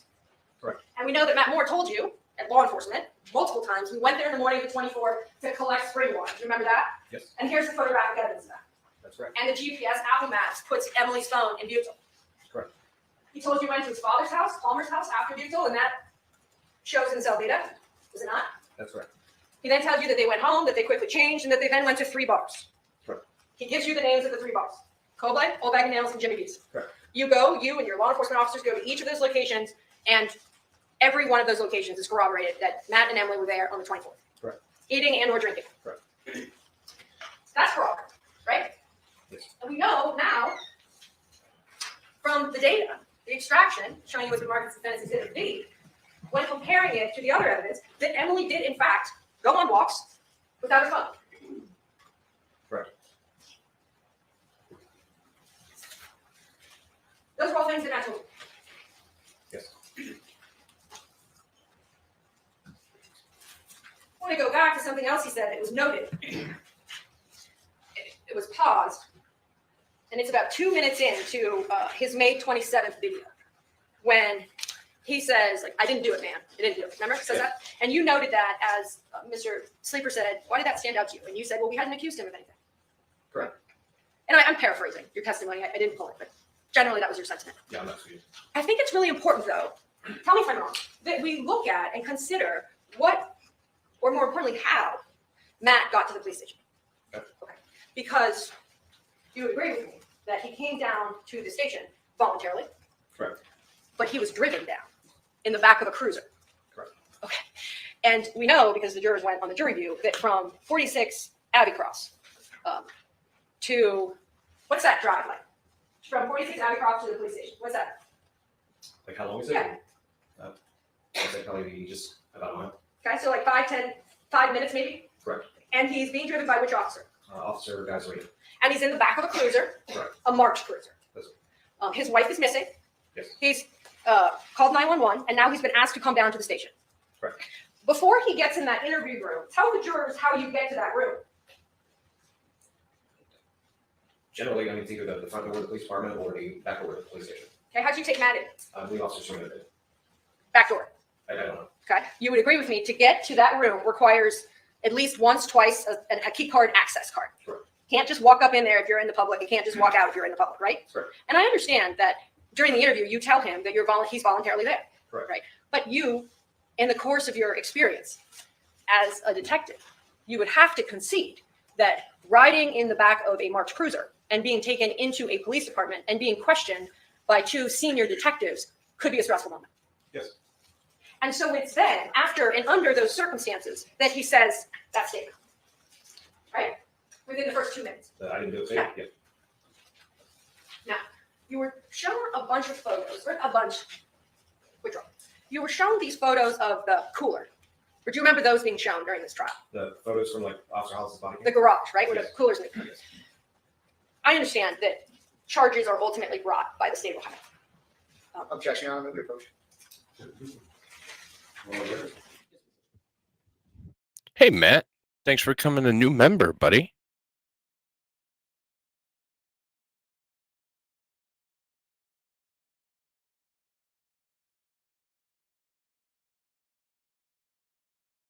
So here's my take on this. If you're taking me in a police cruiser and you're taking me through locked doors to an interrogation room with 2 detectives, homicide detectives, I'm going to think that I have that. I'll move to the I'm things about I to want be talk about arrested. the cooperation that Matt gave. Let me go back, actually, to words that Matt used. Because I'm sure that you have encountered through the course of your work as a detective and also through the course of your work with juveniles that not everyone is super smart. Right? Yes. And there's kind of varying levels, right? Like super smart, really not well educated, not well read. Some people can't read or write, right? Correct. And when Matt Moore is writing out his handwritten statement, would you agree that he asks you how to spell memorial? Yes. He also asks you how to spell, is it court? What was a word that starts with a C? Do you remember what it was? No, I cannot. Okay. But he asks you to spell it, does he not? Like he pauses and he says, how do you spell that? Couch. Couch. I knew it started with a C, thank you. He asks you how to spell couch because he's saying he goes into the second bedroom and sleeps on the couch. But you remember that. Yes. And do you also remember that as he's writing the statement, he's reading it out loud Yes. as he's writing? So let's go back to the things that he did voluntarily. Now, I realize that Yeah, she you was, might say, she well, was he good did at what those she things, did. but anyone would do those things. But let's really talk about it. On the 26th, he I signs think it's reasonable to think consent that to you search would Emily's be phone. under arrest or about to be Not under something you need arrest to do. under that He could- circumstance. He could have forced you to go get a search warrant. Correct. Right? But he If signs not, consent. you're playing and mind gives you the games phone. and trying to make right? them think that they're He about to also be under tells you, arrest. quote, take whatever you need. And that's when he gives you the hairbrush and some other clothing of hers. And I think that shower cap that you mentioned. Correct. Same day, that's the 26th. He then later that day, on the 26th, after you've gone, he calls, does he not, and says, I've located Emily's work laptop in the closet. Correct. Because you had asked, or you, law enforcement had asked, do you know where her laptop was? That's correct. And at that time, it was not known where it was. But then he calls and says, I found it. Yes. And an officer goes and collects it. Yes. And that's an evidence. That's correct. He gives same day, I on the was put on a 26th, verbal surprise consent face to since search she's his getting Ultima, the just car that's parked in the wrecked driveway. right now. Yes. Detective Peachy visually checks the trunk and he looks at the car and obviously Emily is not in the car. Correct. 26, same day, he allows Sergeant Alloway to go up into the attic In the garage, yes. in the garage. And I say he allows because none of us, right, have to, under the law, just allow law enforcement to come into the house if they don't have a search warrant. Correct. Right? I could say, I don't want you in my garage, go get a warrant. Correct. But he allowed law enforcement to search the house and search the cars and the attic, right? Yes. He also consented, and now I'm going to the 27th when he was asked, not just to look into the house again, but also through Emily's vehicle, which would be the Subaru. Do you remember that? That actually might have been on the 26th that he did that. Yeah, I don't remember anything like that on the 27th. Yeah, because the 27th was a search warrant. Correct. Right, so that would have had to have been on the 26th. If you remember, That's why I paused, because you're right. That is accurate. Then we know that he takes you to Defendant's Exhibit D. You know, he takes you here, right? Says this is the area that she loves to walk, right? that's correct. And he takes you also up this way, right? To show you that there's an area up here she likes to go. No, we didn't go out on state. We actually went up, if you don't mind, up Crossings and then over to Ashbrook that way. Over, sorry. So you go this way and then up here. Correct. And so these are different areas that she likes to forage. Yes. And then on the 27th, he goes to headquarters, gets in the back of that Mark Cruiser, and is taken downtown for the interview. Yes. And then we've just seen from Exhibit Put it X that this he way, if I voluntarily was takes his ever shirt going off to to take show- you in have a the cruiser detectives look to an at him, interrogation and room at a station, That's correct. Hasn't been mentioned, but I you either agree with me have that he everything I voluntarily need also allows for a DNA I'm swab. fishing like That's right, hell. yes. And a swab, I think it's July 21st. Tell me if that date's wrong. I don't know exactly, but it was later during the investigation. And a swab is when law enforcement takes essentially a big Q-tip. Correct. And they go inside your mouth and they swab the inside of your cheeks and preserve that, and they can submit it to the lab for a DNA profile. Correct. And he did that voluntarily. Yes, he did.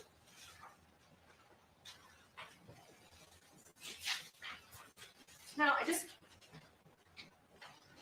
as the lead detective, we talked about trace, so prints, blood, semen, DNA, all those kinds of things. Correct. Nothing, you would agree with me, nothing. There's no forensics to connect Matt Moore to the remains that were found. Probably a little bit too much, They were but checked I think for he knows trace, that. so the trace was- In fact, the USB was also checked for trace as well, was it not? Yes. The USB cord, That's correct. and nothing there either connecting him to those remains. Correct. No forensics within the house that indicate to you, based on your experience and training and expertise, no blood, no, nothing of that sort, right, of evidentiary value. Correct. We've got no eyewitnesses. Correct. We know that we have no surveillance because we went through the Ring camera and the surveillance, and et cetera. Correct.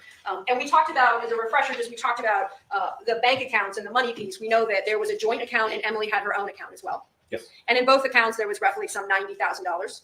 Roughly, yes. And we know that there was the inheritance that Matt had from his mother's passing. Yes.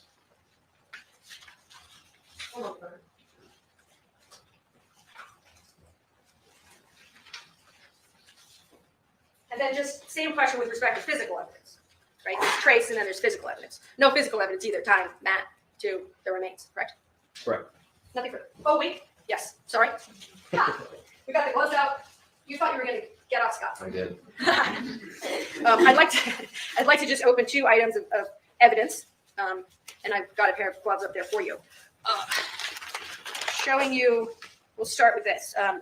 We will start with what is the men's Izod plaid shirt, and it's tag number 119846. And if I can give you a pair of scissors. You need to get to it. Oh, yeah. Sorry.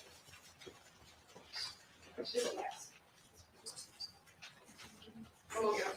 I'm not used to doing bags of evidence. Take a look. Yeah.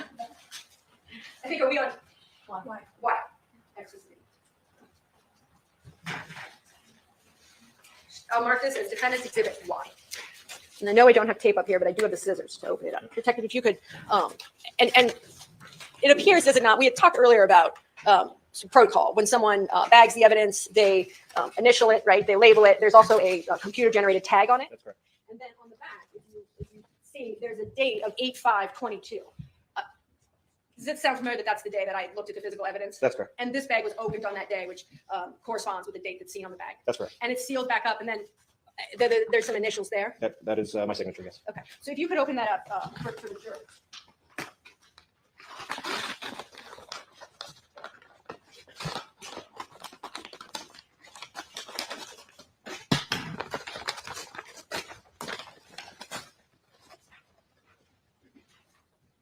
Just putting on the screen, State's Exhibit 2.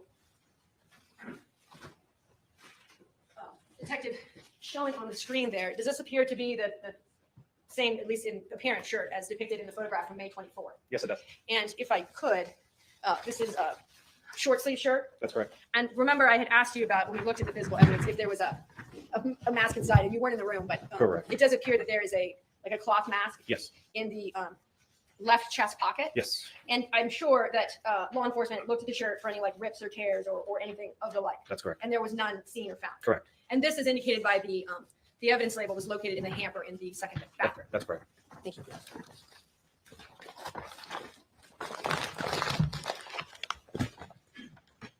I'll mark this as Defendant's Exhibit Z.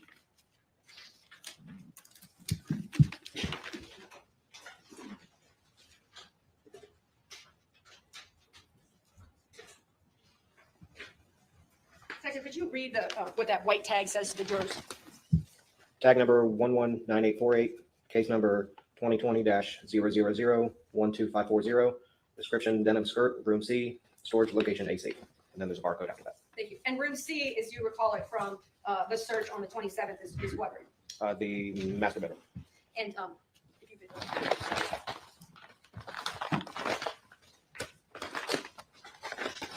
Oh, Matt's here. Tag Matt. He's in chat.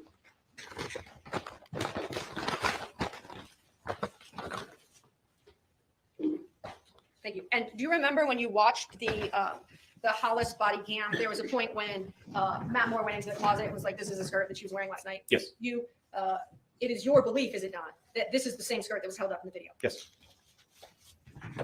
Thank you. I have nothing further.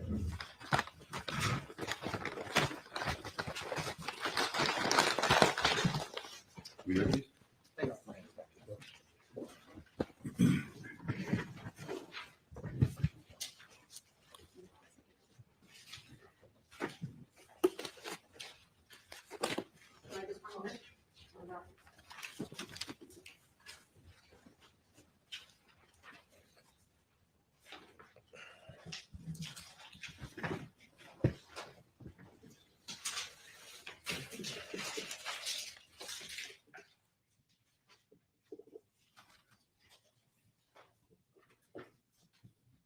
Morning, Detective.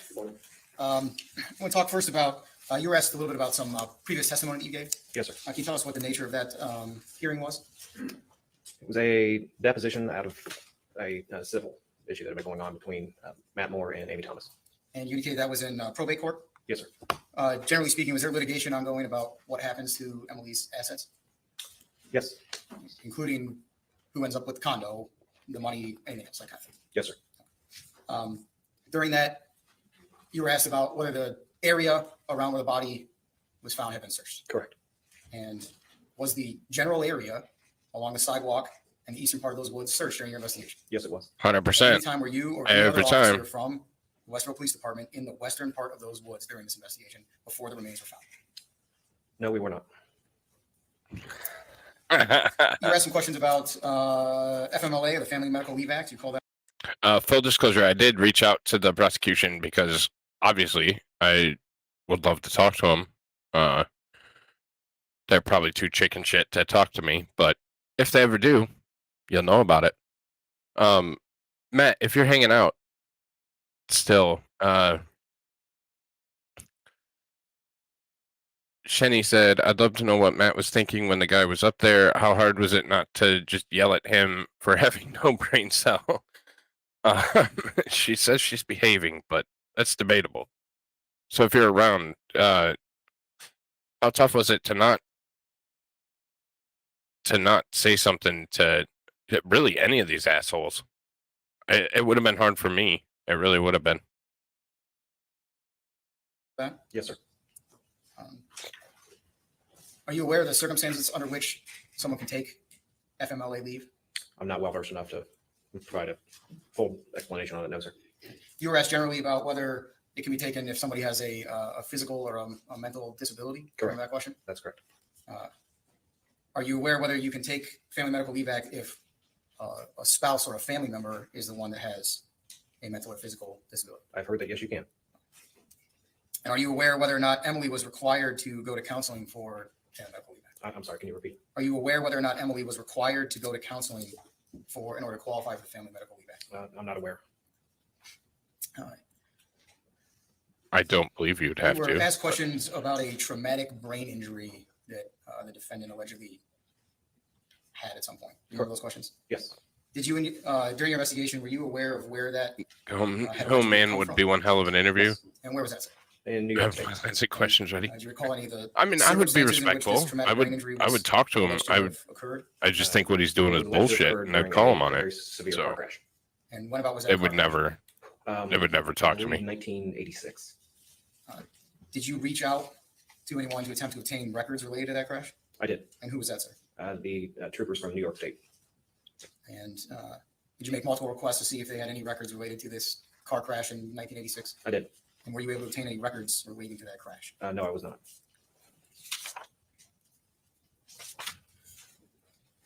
I asked a lot of questions about trace evidence. Remember those questions, sir? Yes, sir. Have there been cases in which you've used DNA evidence? Yes, sir. Objection is irrelevant to other cases. That's background. I'll leave that. Can you tell us generally, when you've used DNA evidence, why was it important? Objection is other cases and why it's important. To explain it in contrast to those cases to this one here. I'm sure in a couple of questions this will You make give some sense. background. Can you ask the question one more time? In those cases in which you've used DNA evidence, can you explain why it was important in the investigation?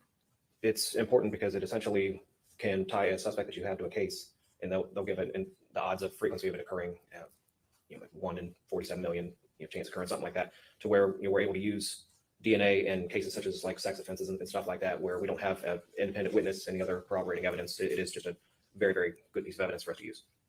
Based on your training experience, would you expect to find my DNA in my own residence? Absolutely. Is there anything about trace evidence? Let me ask you this. Photographs taken from May 24th. You're familiar with those? Yes, sir.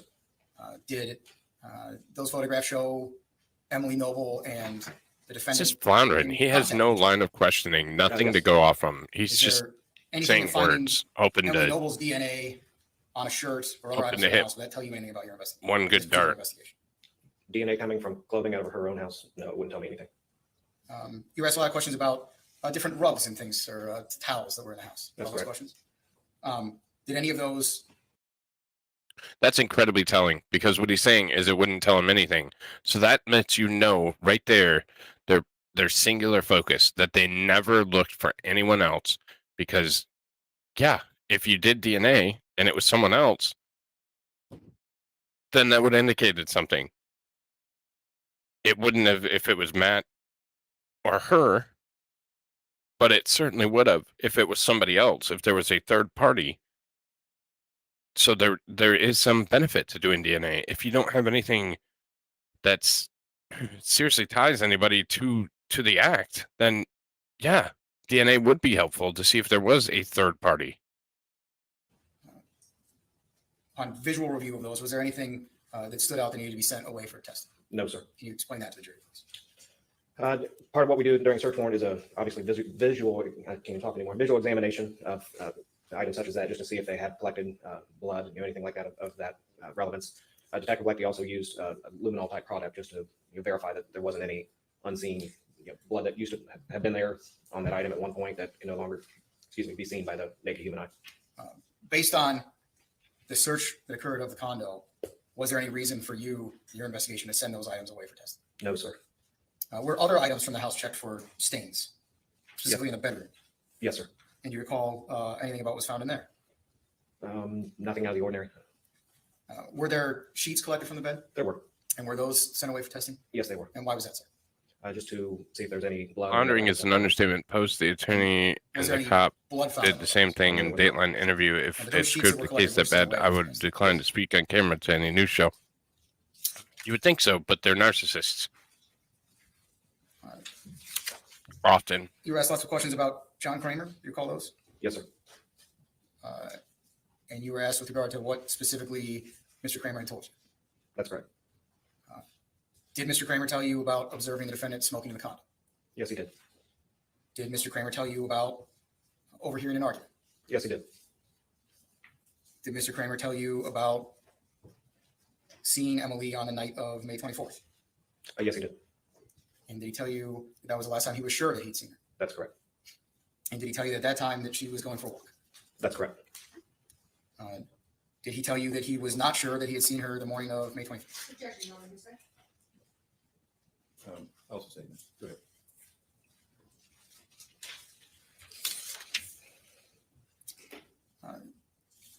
I want to talk a little bit about items that were recovered from the scene. You were asked a question about an e-cigarette. That's correct. Yes, and that was, why don't you tell the jury what you know about any e-cigarette or cigarettes that were collected as part of this investigation? We collected 2 of them from the scene where her body was located. I'm sorry, what was that again, sir? We collected 2 of those e-cigarettes from the scene where her body was located. You were asked specifically about one that was in her pocket, Yes. and you recall when that was collected?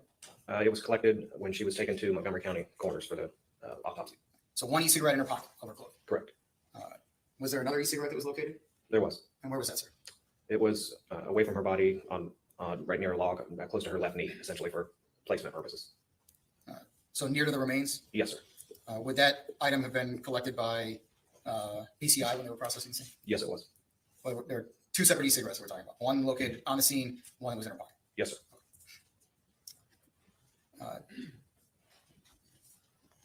Detective, you were asked questions about the body farm. Do you recall those questions?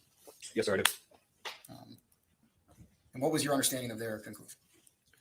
That based on the scene photographs that they examined, that the scene was consistent with a body that had been out in the elements for an extended length of time like that. And were they able to offer you an opinion as to whether the body had decomposed in that area of the woods? Just like, Did the opinion from the body farm change your investigation? No. Why not? No? Why would If it? anything, it just reaffirmed the fact that we were still looking at that scene itself, and she had been there for an extended period of time. Jesus. She just wasted Just to make sure I understand. resources. So you're saying when she was there for a period of time, it was not your understanding that you're dealing with a situation in which a body decomposed elsewhere and then was moved into those woods. Correct.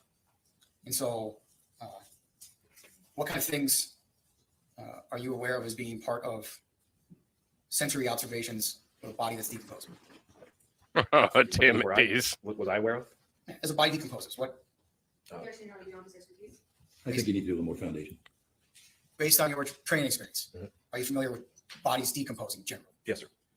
What types of things occur with a body that's decomposing? Release of fluids. Animals sometimes can scavenge the body. Bugs, insects can all come along, and the body will essentially deteriorate almost down to nothing. It becomes almost like a mummified version of itself. Is there a smell associated with that process? Yes. Based on what you received from the body farm, the body decomposed in that location. Absolutely. Sustained. A jury will disregard the answer given by the witness and not use it in your deliberations. Next question. Based on what the body farm told you, did you assign any significance to the fact nobody had smelled anything out there? I think the most significant thing with that was the fact that I was surprised that no one had, based on people walking the sidewalk, cadaver dogs, essentially stuff like that was probably the biggest takeaway I got from that at that point. I want to talk about web history. Detective, I would ask him how So you it, how it is being the Marcus- president of the Lollipop Guild, though. was previously marked as State Exhibit 88. Does that appear to be the web history from Emily Noble's home? Yes, it does. you were asked specifically questions about this. Into the forest I go to lose my mind and find my soul. Yes, All I, that? yes, I was. What was that, sir? It is the link to a web page for someone to buy a T-shirt. And on 688 in the digital version, are you able to actually click on that entry and be able to see what happened, what that brings up? Yes, you can. Are you able to see right now me clicking on that? Yes. Detective, is what popped up there the website that was being viewed at that time? Yes, it is. This time I'd ask to publish this to the jury. I'm sorry. I'd ask to publish this webpage to the jury. So I'm waiting the prosecution's at ABCD. What is this? This is clicking the link in State Exhibit 88. So I guess we call it 88A if it makes it. We'll print it out. Detective, is that what Ms. Noble was looking at on February 24th of 2020? That's correct. Are you familiar at all with that phrase, into the forest I go to lose my mind and find my soul? It's actually a quote. Yes. And do you know who that quote is from? Not off the top of my head anymore, no, sir. In researching where that quote came from, does it have anything at all? I haven't heard the whole question. Well, he said he doesn't know. He doesn't remember the exact origin, but he can talk about what the quote Well, was generally that's about. a good question. What is the quote generally about? Objection, Your Honor. Yeah. The quote says How does he know? something. That's the statement. Does this quote have anything to do with suicide? Objection is to what it means. Well, what's it? I need more foundation for him to answer that question. God, Based on the he's cell terrible. phone forensics on Emily Noble's device, I couldn't Objection, find. Your Honor, as to what Emily thought this meant. Like also speculation. Ask your next question. In your review of hundreds of web search items on Emily Noble's phone, did you find anything at all relating to suicide? No, sir. In your review of mid to late May of the defendant's web history, did you find anything relating to murder Oh, that's gross. Of the defendant's device? on the defendant's device? Yes. And what were those things, sir? That's It was fucking the gross. Eric Gordon Peterson webpage and the Gallagher Navy SEAL killing 4 individuals. So he read the news, and that's relating to him being a murderer. What a stretch. Jesus, this guy's an ass. That was dirty. Yeah, Detective, you were asked questions drink your bottle back of on water. Friday about whether or not the cooler in the That was- garage was collected. That Do you remember those was questions? that was low, even for these guys. Can you tell the jury what the significance of the cooler was to your investigation? It was significant because in the, I'd say about 2 hours time that Officer Hollis had been on the scene, Matt Moore made it a point to move that item in the garage and then on his own pointed it out to Officer Hollis that, oh, I just noticed this. And then he also made a statement that he hasn't touched it. I think I'm going to show you State Exhibit 7. To reorient the jury, can you tell us what it is we're looking at here? This is part of Officer Hollis. Matt explained this pretty extensively as well in the interview, if you didn't hear. So, yeah, it was low, like playing handball against the curb. Yep. Now showing you State Exhibit 8. Tell us what it is we're looking at here. This is also a still shot from Officer Hollis's body-worn camera, and this is approximately 2 hours later after Matt Moore decided to point. He out can't see over the net. and, The attorney what's going on can't. at So Officer I Hollis. understand, but it's Do still you recall disgusting. if the defendant made any statements, first of all, regarding that extension cord? He stated that it's not normally there. Everything has a place, and that's not where that goes. And did he make any statements about how it got there? He said he didn't know how it got there. He believed that Emily must have put it there because he didn't touch it. And he told Officer Hollis he never touched it? That's correct. You see an object there in between the cooler and the orange box? I do. It looks like a red Maglite flashlight.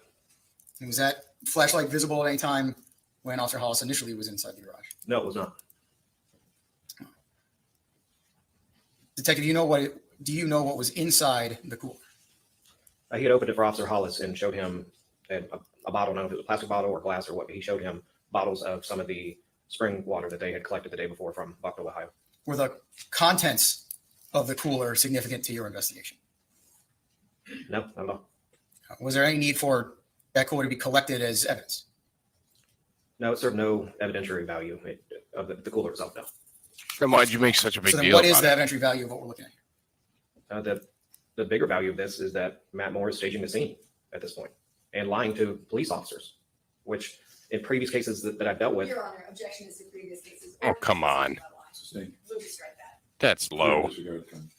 This guy's sleazy, dirty. It's like you were asked questions about the tense that Mr. Moore used during his interview. Remember He those knows questions? he's getting Yes, sir. destroyed on the stand, so he's trying to just throw in the little jab here or there. You were asked questions about whether he said has Put on beers the in the attorney. fridge or I'm likes letting to it sleep on through. the porch or likes to forage. Remember those questions? Yes, sir. Were there times in which the defendant spoke in present tense?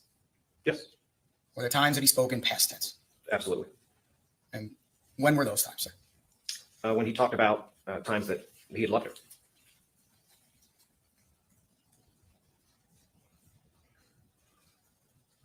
What did you think when you heard that?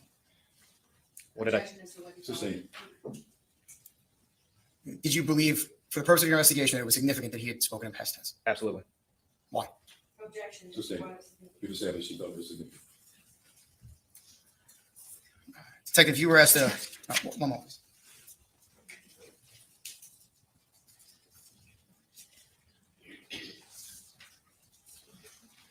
How could you say staging the scene when you moved the cooler after it had been there? I mean, everything they're doing is a major, major stretch right now. Major, major stretch.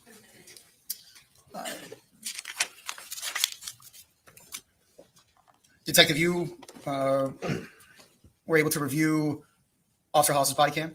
Yes, sir. You spoke to the defendant on May 26th at his residence, Yes, sir. and you spoke to him on May 27th at the police department. That's correct. Was the defendant's version of events or timeline consistent amongst those three different interactions? No, it changed. What changed? Like, for example, the time that he got up in the morning. He told Officer Hollis that he got up at 10 a.m. and then he changed it to about 10:30. During the knock and talk, he told me he woke up closer to 11. During the formal interview, he woke up after that and probably closer to 12. And so just in the span of 48 hours, the story has changed 4 or 5 times. Do you recall talk about taking a sleeping pill? Yes, sir. And was that consistent amongst the three different interactions? No, it was not. And can you tell us about that? He stated during the knock and talk that he'd taken half an Ambien. During the cell phone forensics, his device had messaged Arturo Ruggeroli in Las Vegas and made a statement that he had taken his sleeping pills and he'll be out in 10 minutes. And then during the formal interview, he can't remember whether he's taken a pill or not. Again, the span of just 2 days. During I those forget three things interactions, all the the defendant time. provides statements about what he did overnight after allegedly waking up to go pee and going into the other room. He had made statements that he went in the other room, got on his phone, had been on Facebook, might have sent some messages out, and then ultimately fell asleep until waking up later on during the day itself. And was he consistent over the details of what he did and when overnight? No, sir. Were you on May 26th? Did you receive communication from the defendant about these ransom messages or message? May 26th or May 27th? It was May 27th. Is that the date you recall then? Yes. Did you ask at that time for the defendant to provide his cell phone to you? I did. And did he voluntarily bring it down at that time? He stated that he would take a shower first, and then he would come to the station 45 minutes later. And did he? No, he called me back a little bit later on and decided that he didn't need to turn his phone into me because he needed a device itself, and it was probably someone just trying to hoax him out of some money, so he wanted to just disregard it altogether. At the time of your interview with the defendant at the police department, did he indicate to you whether or not he had gone back and reviewed the data on his phone? Yes, he did. He said What did he tell you about that? he was able to essentially provide a better timeline of when he had texted Emily's device. Did you seize his cell phone? Yes, we did. And did you examine the contents of the defendant's cell phone? Yes, we did. And did the contents of his cell phone line up with the stories that he had given you about what he had done overnight? Objection, Your Honor. This is his opinion. Well, it is what it is. I mean, we have the story in evidence, right, counsel? And we have the data in evidence. Yes, sir. Okay. Just go ahead and answer my question. Did that data match what the defendant had told you? Not at all. I have no further questions this time.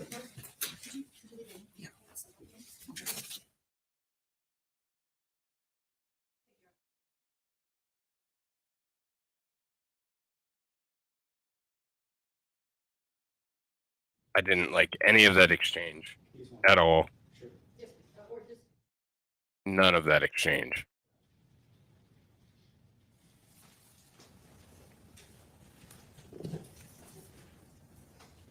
I think we can jump a little bit before she comes up. A There we clock go. or their phone. Objection, calls for speculation. He was Point of at. order. I wasn't asked anything about him waking up in the middle of the night. That story seemed to remain pretty constant between Officer Hollis's body cam, the knock and talk that I conducted, and the formal interview. Those all seem to be about the same time itself. Okay, because I thought you said at the end of your direct, did the data match with what the defendant said? And you said not at all. Okay. Oh, okay, so it did. That did match, right? In addition to the other things. I want to just talk about the phone. You were here, obviously, when Detective Hollis testified with respect to the incognito mode and whether that appears or not. You were here for that testimony. Do you remember that? Officer Hollis? How? Oh, okay. Yes, sorry. Okay. Yes, And you heard that it does in fact appear. correct. With respect to you asking for Matt's cell phone and him saying that he needed to keep it, just so we're aware, on the 25th, he gives the police Emily's phone. That's incorrect. The 26th, he gives the police Emily's That's phone? Okay. When you ask him to come in, Emily's phone is in the police department's possession. Correct. So he has one phone to work from at that point in time. That's correct. His wife is missing. Correct. So if he gives you the phone, he's left without a phone. Temporarily, yes. Temporarily. How long is temporarily? Oh my. This guy is just You were asked a about the joke.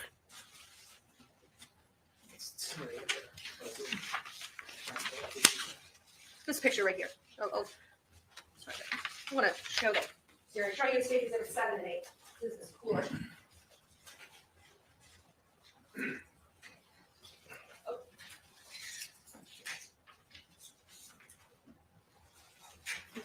You learn as you go.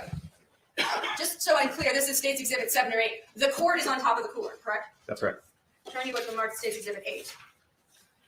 The cord is on top of the cooler, correct? That's correct. And you looked inside the cooler. I did not look inside the The cooler. officers did. Yes. Yeah, because looking inside of anything that's a container might be important when a person is missing and you're executing a search warrant on that person's husband, right? Correct. I want to make sure that we understand each other. In between State's Exhibit 7 and State's Exhibit 8, around 1:15 mark in the video dash cam of Officer Hollis, do you remember when he tells Mr. Moore Emily's last scene in the garage? Yes. And then it's after he's told by Officer Hollis, is it not, that this picture, State's Exhibit 8, is taken. Right? Correct. So Officer Hollis says she's last seen in the garage. Hollis goes outside for a half an hour or so. Surprising to you that he might go to the garage and check things out if she's last seen there? No.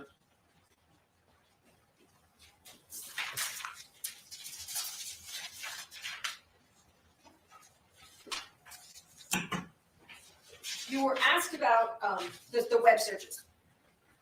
I just want to make sure that we understand the Edward Gallagher and the other case, right? They're news stories, right? Pedersen, Yes. thank you.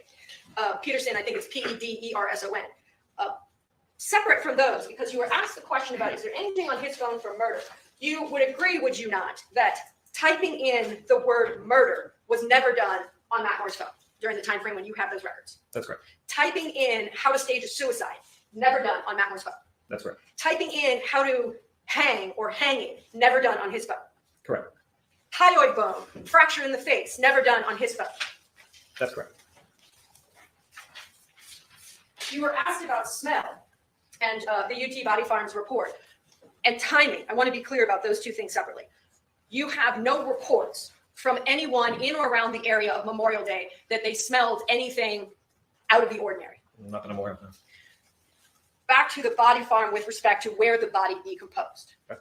Maybe I should have been clear about my question. You would agree with me that there is no one through the course of your investigation that can say that the body began decomposing there on the 25th, right? Correct. Or May 26th, correct? Correct. Or May 27th, correct? Yes. Or on and on. What we know is that the body was there for some time. That's correct.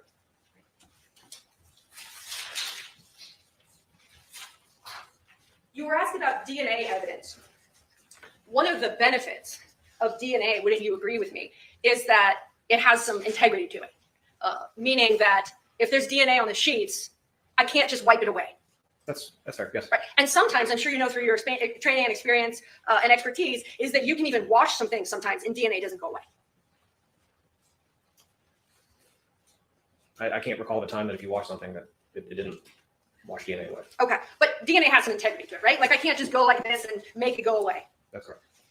So with respect to the carpets and the rugs, whether or not they were submitted, we're not just talking about DNA. There's also the potential for anything that might look like blood, right? Yes. And blood is important when you're thinking about, was there a fight? Was there a struggle? Were there scratches, right? Correct. So back to the rugs or the towels, none of those things were collected as evidentiary value because there was no visual cues that something might even have blood on it. Correct. And the sheets were collected and those were submitted, right? Correct. And I want to go to this e-cigarette. There's one in her pocket. That's correct. And then there's one near her left knee. Do you recall that? It's close to the water bottle. Yes. You would agree with me that the e-cigarette and the water bottle were within arm's reach of the remains as found. Yes. An e-cigarette, at some point, potentially goes in someone's mouth, right? That's correct. And you know from your training and experience, I'm sure that DNA can be found in saliva. Correct. There's no DNA connecting Matt Moore to either of those e-cigarettes, correct? Correct.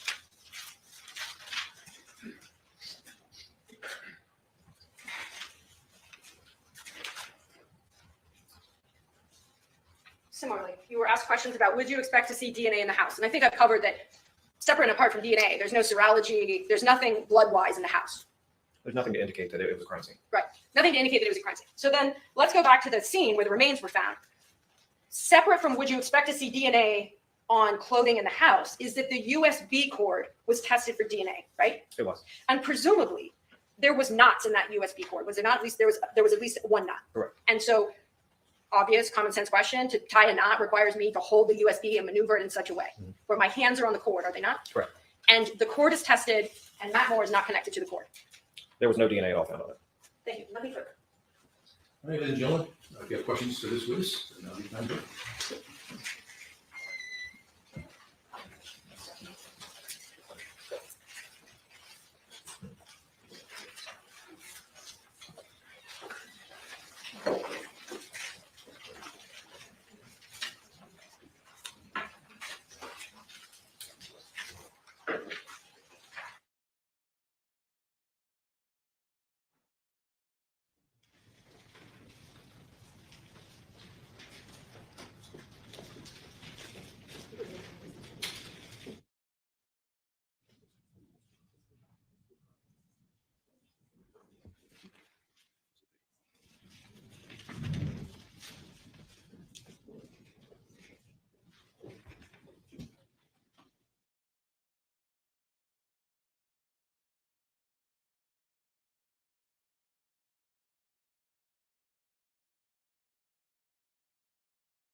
Every time.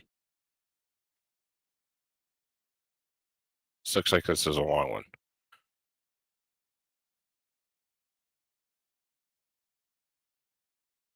Let's see if that works. Thank you. Oh, I got it right. All right, several questions, Detective, and they'll be out of order, so we'll be bouncing around. But during the course of your investigation, were you able to determine whether Emily's footprint count matched Matt's once arriving home? I presume that's on the 24th. I'm going to presume that's the evening of the 24th as well. No, there wasn't a whole lot of health data on Emily's phone once she got back to the house itself. From going back from the timeline, it was never picked up. It really wasn't accessed or used. And as we mentioned earlier, that if you're walking around and your phone's not with you, it's not going to record health events that it would if you normally had it with you, where it could record those things. Was any footprint count, step count from the car inside, from going from the car to the inside of the house? Were there any comparison ever done in that regard? For comparing like Emily's step count with Matt's, just from going from the car into the house, no, there was never anything like that done. And to be honest, it's not an exact science anyway. So my phone could say 60 and yours could say 42, for example. And So it's even if we are unreliable. comparing, we still don't have that. The technology isn't an exact science at this point. Much like how the GPS, it was close and gave you a good idea, but it was never truly 100% accurate. And from your investigation, were you able to determine whether any pictures were taken on the 24th from Emily's phone, or were they all taken from Matt's phone? The pictures in Cobley were from Emily's device, but once they got back to the house, there was no other pictures taken from either phone. Again, from your investigation, was Emily found with her wedding ring on in September? Due to the decomposition and you break down the human body and everything like that, the wedding ring was found at the scene. I believe it was found directly underneath her, just with the course of time and everything else like that, where you have clothing starting to fall off. And I do really like rings this and jury things that questioning normally stuff, would though. normally stay in place from day to day. Obviously, with the physical changes that are going on with the body, things can alter it and fall off. Were any video cameras checked from when Emily and Matt left the old bag of nails, showing that they left together? That was Detective Smith that had looked for any extra cameras in the uptown area. If there would have been more, I guess, I don't want to speak out of school for him, but had there been any other video footage or anything like that, that would have obviously been something that we would have collected for possible evidentiary value. Was a flashlight found in the vicinity of Emily when she was discovered in September? No, there was no light source whatsoever, with no cell phone flashlight, no mag light, no other sort of flashlight. There was nothing found in that area itself. Was DNA attempted to be taken from both vape pens? Yes, we had, I apologize. The one in the pocket, no, we didn't test for that, just due to the amount of decomposition and everything else going on, that obviously Emily's DNA could be all over that device because it's in her pocket for several months. The other one was checked and no DNA was located. No DNA at all was located on that device. Your investigation reveal one way or the other whether they both belong to Emily, the vape pens? We are unable to determine that answer at this time.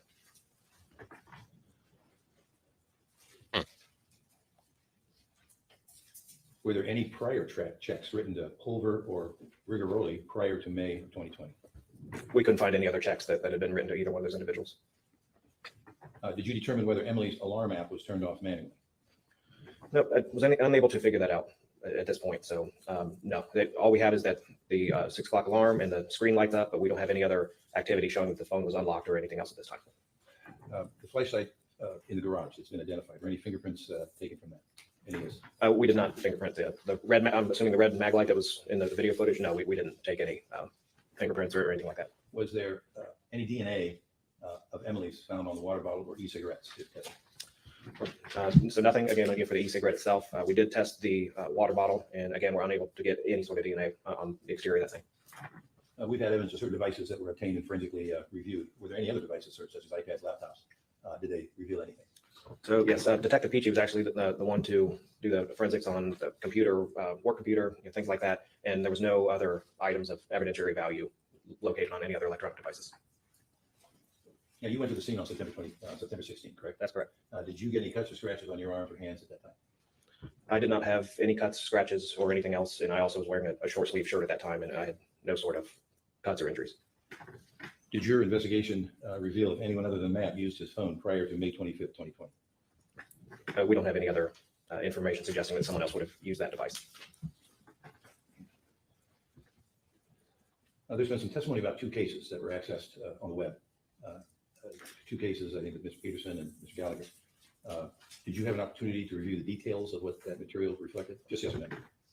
No, Okay. So you don't know what the details of the particular allegations were in those two cases? that's correct. I do not know. Okay.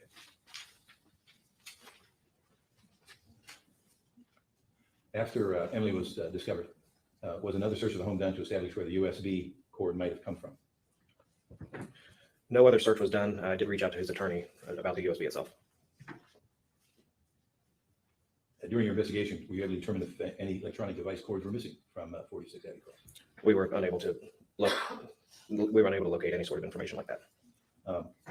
During your interviews, was Matt ever asked if he recognized the USB cord that was found with Emily? Your Honor, Woodward. Sure.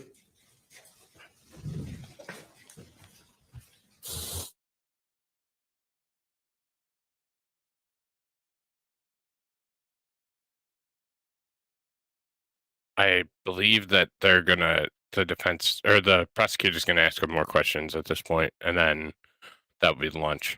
So we'll probably wrap it up there.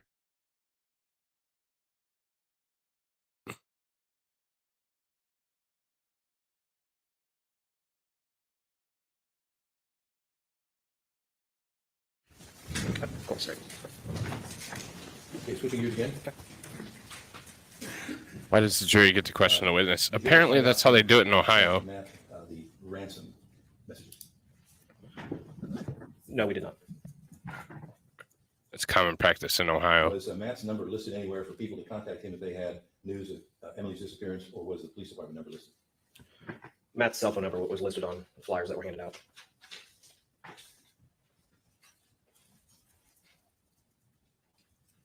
Had Matt ever been told that a body had been found before going to the interview where he said, "I didn't do it"? Actually, the opposite. We had to specifically tell him that no body had been found. We just wanted to talk to him. All right, and switching gears again, regarding the body found, questions about that. Is it your testimony that from your investigation, no one can say when the body and the remains got to the location where they were ultimately discovered? That's correct.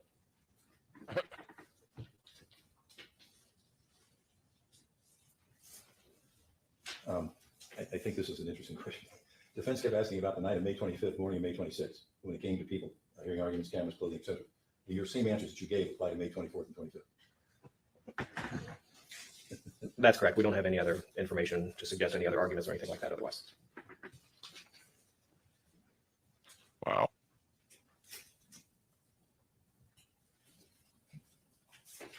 Was Matt questioned about why his clothes were in the guest bathroom if he went to bed and made love in the master bedroom?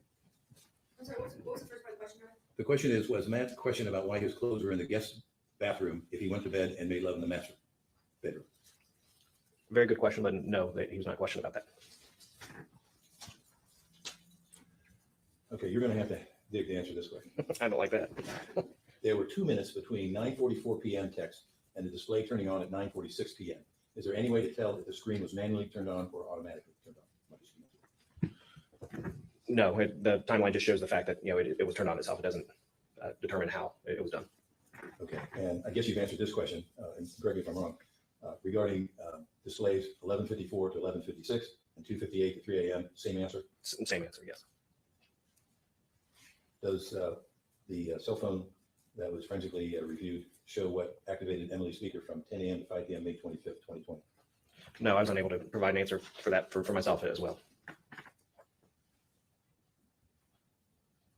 Did you find any devices of Emily's that used the same type of cord found at the scene where Emily was? For the USB cord itself? USB, Can you yeah. read that again from? Sure. Did you find any devices of Emily's, electronic devices, that used that type of cord, Matt or Joey or Emily, that were found at the scene? Yes. Was she wearing a bra and underwear when she was found? No, she was not. Was there any semen found on the sheets that were tested? It's a good question. I can't recall that answer. Good question. Yep. Very good. Did you find any used condoms or semen in the trash pool? No, we did not. Weird In question. your investigation, were you able to determine whether Emily was right-handed or left-handed?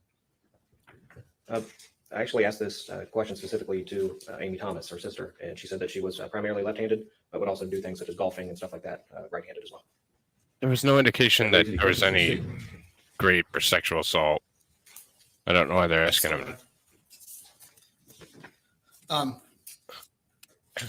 Detective, you were asked about whether there was a body found prior to the interview with the defendant at the police station.